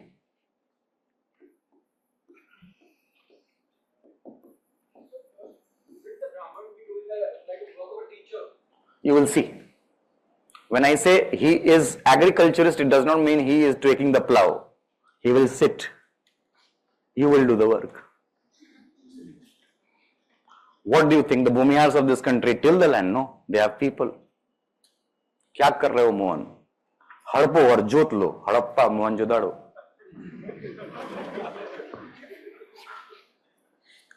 So you see, a piece of land given to the Brahman makes a jati within Brahmans. It's a jati. Even Brahmans will have a jati. Bhumihars of this country. Clear hai? Let's do it again. So there is a king.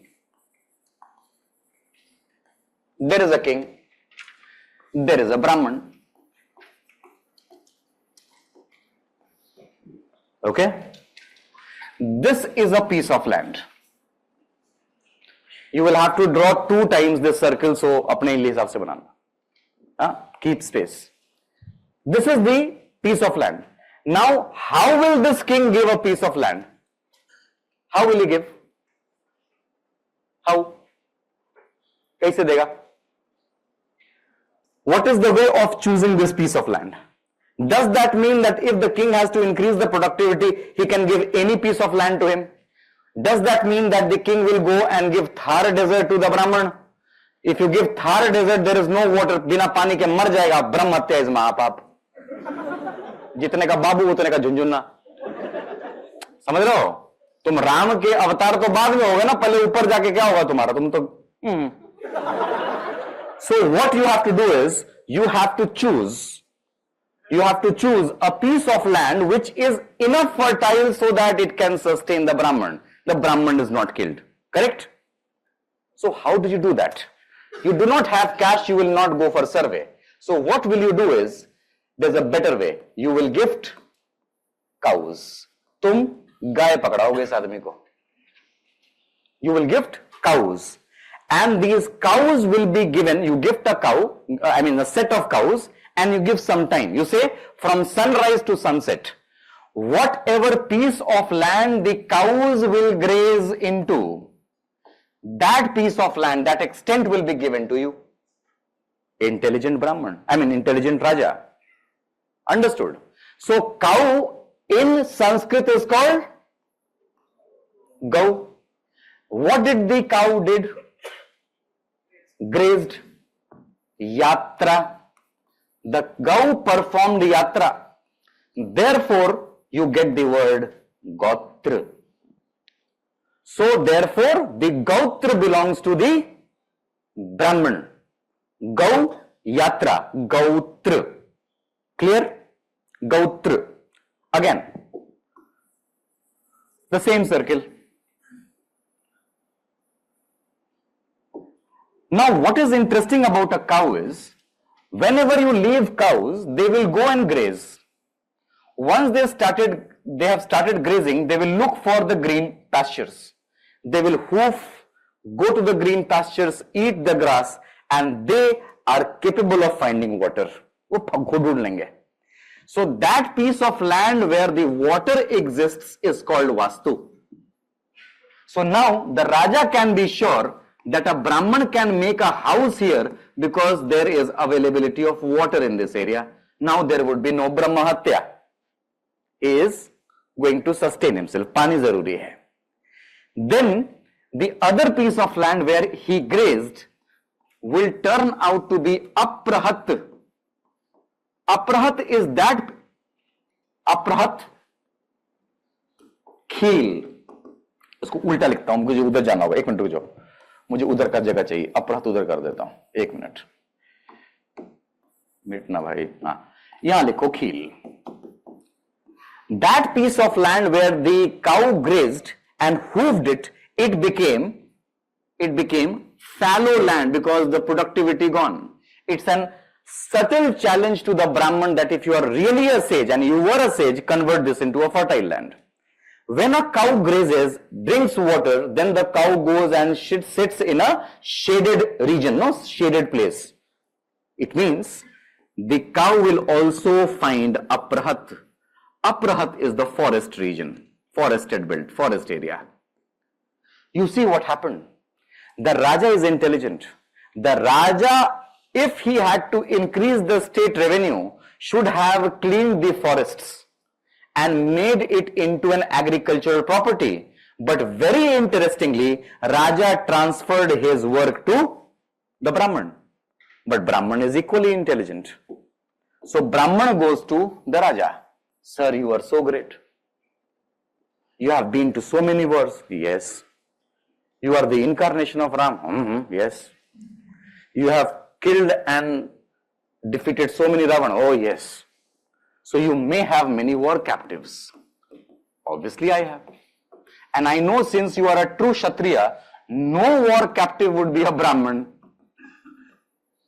You have non-Brahmins in your prison. Why don't you hand it over to me? Give it to me. Give war captives to the Brahmins. What will you do? The king will ask. Nothing, sir. I will take them to the forested area. They will clean it. So who will do the work? The war captives. Why would you do the work? Because you give an offer to them. You say, I will set you free, provided you perform Vishti. You perform Vishti. If you perform Vishti, if you clear the forest, I will ensure that you do not go back to the prison. The war captives will ask, once we have cleaned it, we have performed the Vishti, what if you then take us prisoners and you put us in the jail? Brahman will say, no, nothing of that sort will happen. I will give you the right to inhabit this jungle. Once you clean it, you can stay here. Then comes the next question. Sir, we are non-Brahmins and non-Brahmins have to pay tax. So we have just cleaned it, we have just inhabited and somebody comes to take the tax. Then they will take our land and it will go. The Brahman will say, don't worry. Since you have come under me and I am a Brahman and the planet of Brahman is Jupiter and Jupiter takes one full circle in 12 years, I will ensure that you get tax exemption of one Guru year. That is 12 years. From the 13th year, once you settle well, you become a taxpayer. You see, it's a win-win situation for everybody. For the king, for the Brahman, as well as the war captives. That is how a village is sustained. That is how new regions are made. This is how new settlements are prepared. That is what the king and the Brahman has given you, this relationship. Now, as I said, something for sociologists. Yad rakhna, the Gotra is always of the Brahman to begin with. But then I will give you an example how this made a sociological change. Example. Imagine, how many of you know your Gotra? Let's take a practical example. Okay. How many of you Kashyap Gotra? Okay. Let us imagine that there was a Brahman called Kashyap. He goes to the king. He is given a piece of land. So this is the piece of land. It gets cleared. So Brahman takes the core area, the most fertile land. Then comes the Kshatriya of the war captives. Then comes the Vaishya of the war captives. Then comes the Shudra of the war captives. I'll give you an example. Kashyap Gotra, how many Brahmans here? Kashyap Gotra Brahman. Okay, so we have a Brahman from Kashyap Gotra. How many Kshatriya from the Kashyap Gotra?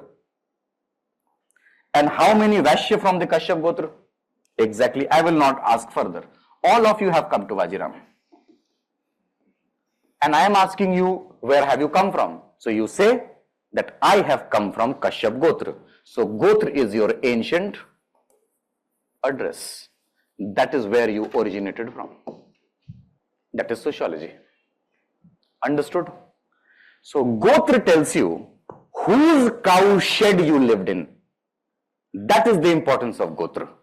That is why, since you were using the same product, the same milk, the same butter, marrying in the Gotra is strictly prohibited.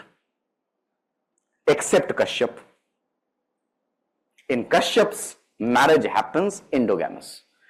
If there is a Kayasth in this room, Kayasth always marry in the same Gotra. Any Kayasth here? What is your Gotra? Any Kayasth there? What is your Gotra? तुम पराशर हो, तुम्हारे में गड़बड़ है, तुम्हारा एकल्चरेशन हुआ. Any other Kashyap? आप क्या कायस्थ है? कश्यप है. एग्जैक्टली, बिकॉज कायस्थ का एक ही गोत्र है, कश्यप. दे Mary with their distant sisters and brothers. That is why I don't marry. Understood? And the last point. Before you go home and you think, yaar hua kya? We make the same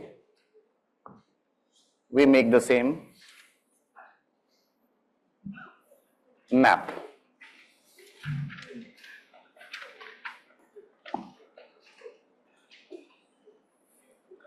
Here is Byzantine.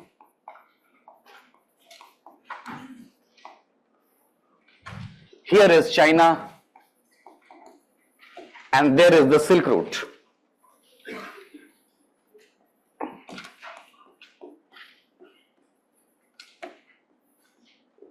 See, anybody, whether you go to Europe or whether you come to India, we people are very stereotypical people. We stereotype people and we are heartless people. Whether you live in Europe, I'm talking about Americans and the English people as well as Indians. For example, if I ask you, in Corona time period, who suffered the most? What would be your answer? Who suffered? Which sector suffered the most? Agriculture. Unorganized sector. जैसे उसमें एक दो नाम बताओ ना. Poor, अच्छा, daily wagers, manufacturing, anything else? तो उसमें कुछ स्पेशल बता ना, और कुछ भी, बंधुआ मजदूर, फैक्ट्री वर्कर, फुटलूज वर्कर, है ना? Exactly. You see, you named everybody except the robbers.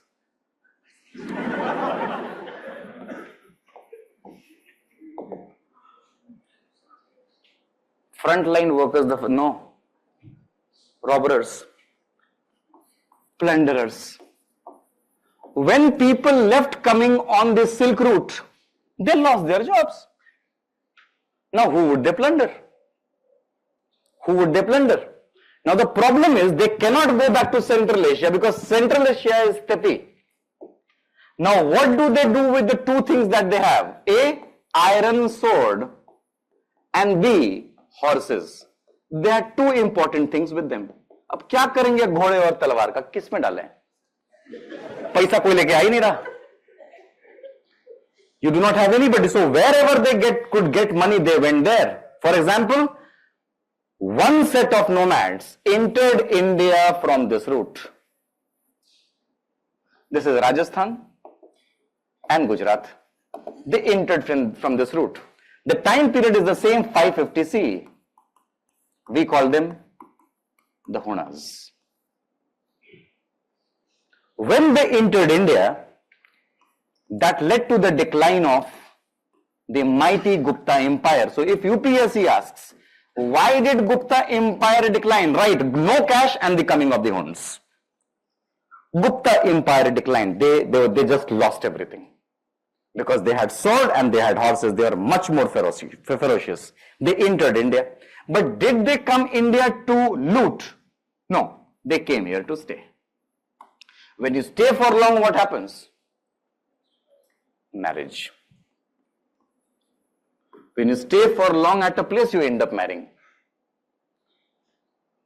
But the problem is, India is a place in this world where everything is defined according to the Varna system. Brahman, Kshatriya, Vaishya, Shudra. Whatever you do, you marry the best of the lots. तुम किसी से भी शादी कर लो. For Ved, you are simply not allowed to enter. For Ved, you are Malech. तुम Malech हो.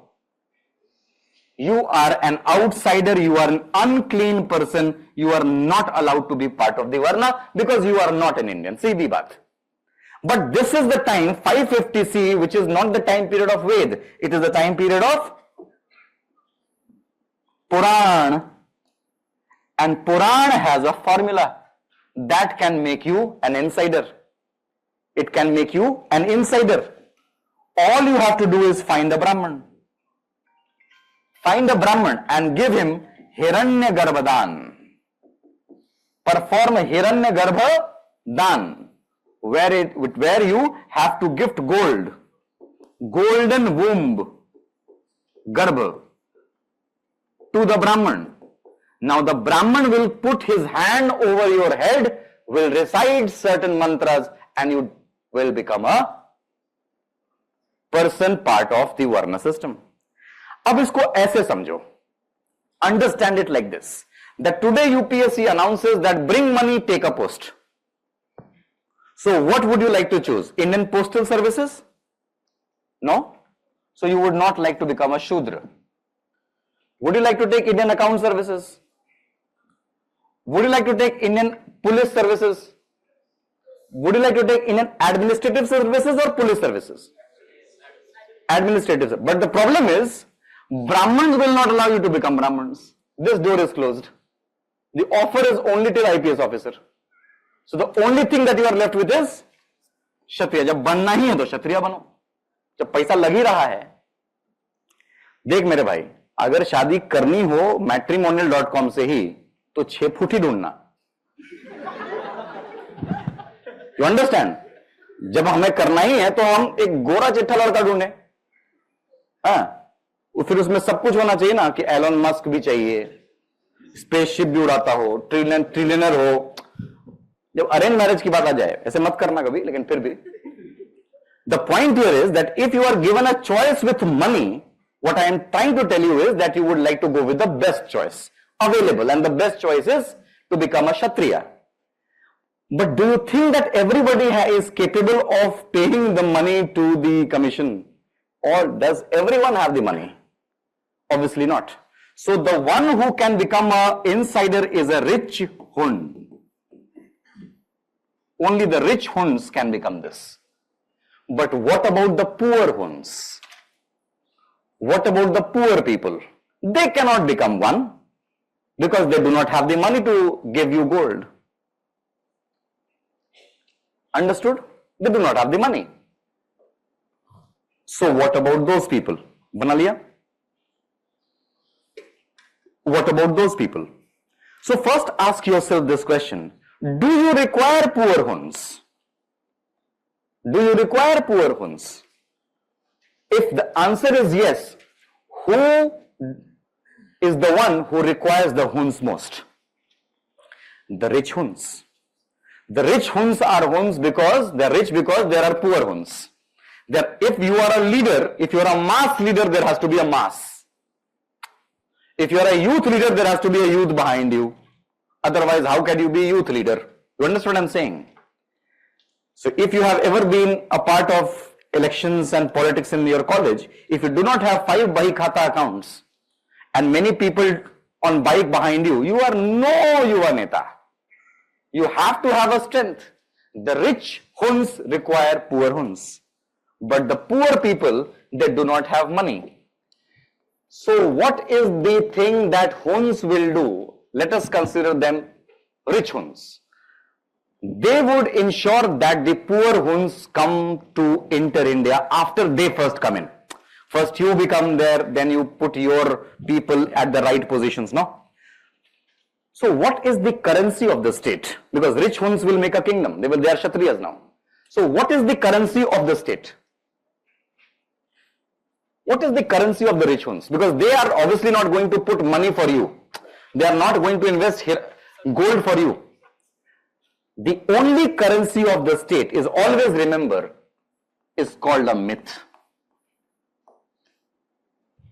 All the government of India has to do is release a white paper, Gazette of India. Alright. और उसमें बस एक नाम लिखना है तुम्हारा और बगल में लिखना है Indian Administrative Services. That sheet makes you administrative officer, not UPSC exam. Gazette of India. You understand what I'm saying? One sheet. And that is the role of the myth. So remember, myth is always written for a purpose. And what is the purpose? Legitimacy. Legitimacy without money. बिना पैसे के तुमको अंदर लाना है तो आप कहानियां लिखना शुरू करते हो. Myth making is a process. It's a political process. Understood? Now what is the myth? You create a myth. You say once upon a time there was a sage. It's a myth. So do not ask me when did this happen, because it does not follow timeline. It defies time. Myth always defies time. So do not ask me when did this happen. Parshuram killed the Kshatriyas of the world. So when he killed the Kshatriyas of the world, for a very long time, there was a big gap in the Varna system. There was no Kshatriya. There was Brahman, Vaishya and Shudra. So Parshuram kills all the Kshatriya. All the Brahmans got scared. The scared Brahmans went to a sage. His name was Vashisht. And they told him that Sahab, the Kshatriyas are dead. How will we protected? Asur will come and kill us. So Vashisht said, don't worry, I will do something about it. So what he did, he prepared a fire altar. Therefore, in Hindi we call it Agni Kund. From here comes this sociological theory called Agni Kund theory. Alright, an Agni Kund was prepared. He started putting, he was a good sage, so he started worshipping. He did all his rituals. From this Agni Kund came out 4 men. Pratihar, Parmar, Chahman and Solanki. These 4 men came out of the fire pit. Then Vashisht said, I want you to do one thing. Go and marry the most powerful clans of this country so that the sons produced from your marriage will protect this country. Okay? You remember I told you hymns came with horses and iron sword. These 2 things were brought. So what did they do? There are male and females. Huns will have male and females. These 4 ended up marrying the females of the Huns tribe also. They married others also. They married Huns also. When they married these females who came from outside, the sons that were produced. पहले तो ये समझो कि लड़का किसका है? Whose boy? Ours. लड़की किसकी? उनकी. तो तुम कौन हुए? बाराती. समझ रहे हो? लड़का अपना है. So you are बाराती. अनुलोम marriage. लड़का अपना है. Rohit Sharma is marrying a lady who is not a Brahmin. She is below. No. Rohit Sharma is upper in the Varna category. He is getting married to a lady. I do not know her name. Whatever the name is. So he is getting married. From that marriage, whatever children would be produced will give you clans, because they will get, they will marry, they will have clans. The total number of clans are 36. These 36 clans would be called Rajputs. Emergence of Jati. Emergence of Jati. अब एक सवाल दिमाग में आता है, जो सही सवाल है और जो लड़कों के दिमाग में आया कि ये लड़के सिर्फ चेयर लगाने के लिए. What about the male members of the Huns community? ये क्या करेंगे? सिर्फ डब्बा बजाएंगे और चेयर लगाएंगे, ड्रम पीटेंगे. इनको भी तो शादी करनी है. अब लड़कों के साथ क्या होता है? They do not wait for the best, they wait for the first. I mean, जो भी प्यार से बात कर ले. नहीं, झूठ नहीं है, पूछ लो तुम दोस्तों से. तो क्या हुआ? Males entered, the Hun males entered, they could not wait. So as they entered from Rajasthan and Gujarat. There they saw Indian nomads. बोले यही करते हैं, छोड़ना, बाकी देखें. So as they entered, Rajasthan and Gujarat has many Rabadi community, Gujar community. There are many communities there. They are basically tribal communities. So the male members of the Hun community ended up marrying the Indian nomads. लड़की किसकी? अपनी. लड़का किसका? उनका. So we are waiting for the Barati to arrive. But remember, कुछ भी है, लड़की तो nomad ही है ना. मतलब लड़का उनका विराट कोहली, लड़की अपनी Sharma. You understand? This is pratilom marriage. All right. Kohli है, उसकी शादी अनुष्का शर्मा से होती है, अपनी है. From here the children would, whoever the children, when they will have children, तुम चाहे कितनी भी नाक रगड़ लो, you will never be called a Rajput. You are not even called part of this structure. You are given names like Jats and Gujars. So Jats and Gujars are not included in the Rajput clan. Today I end this lecture here on the note by telling you a myth which the state wants us to know. State, that's a myth. In the next lecture I will tell you what really happened. In the next lecture we will discuss who really these Rajputs are. So this is the myth. Next class is the reality. चलो जाओ, मजे करो.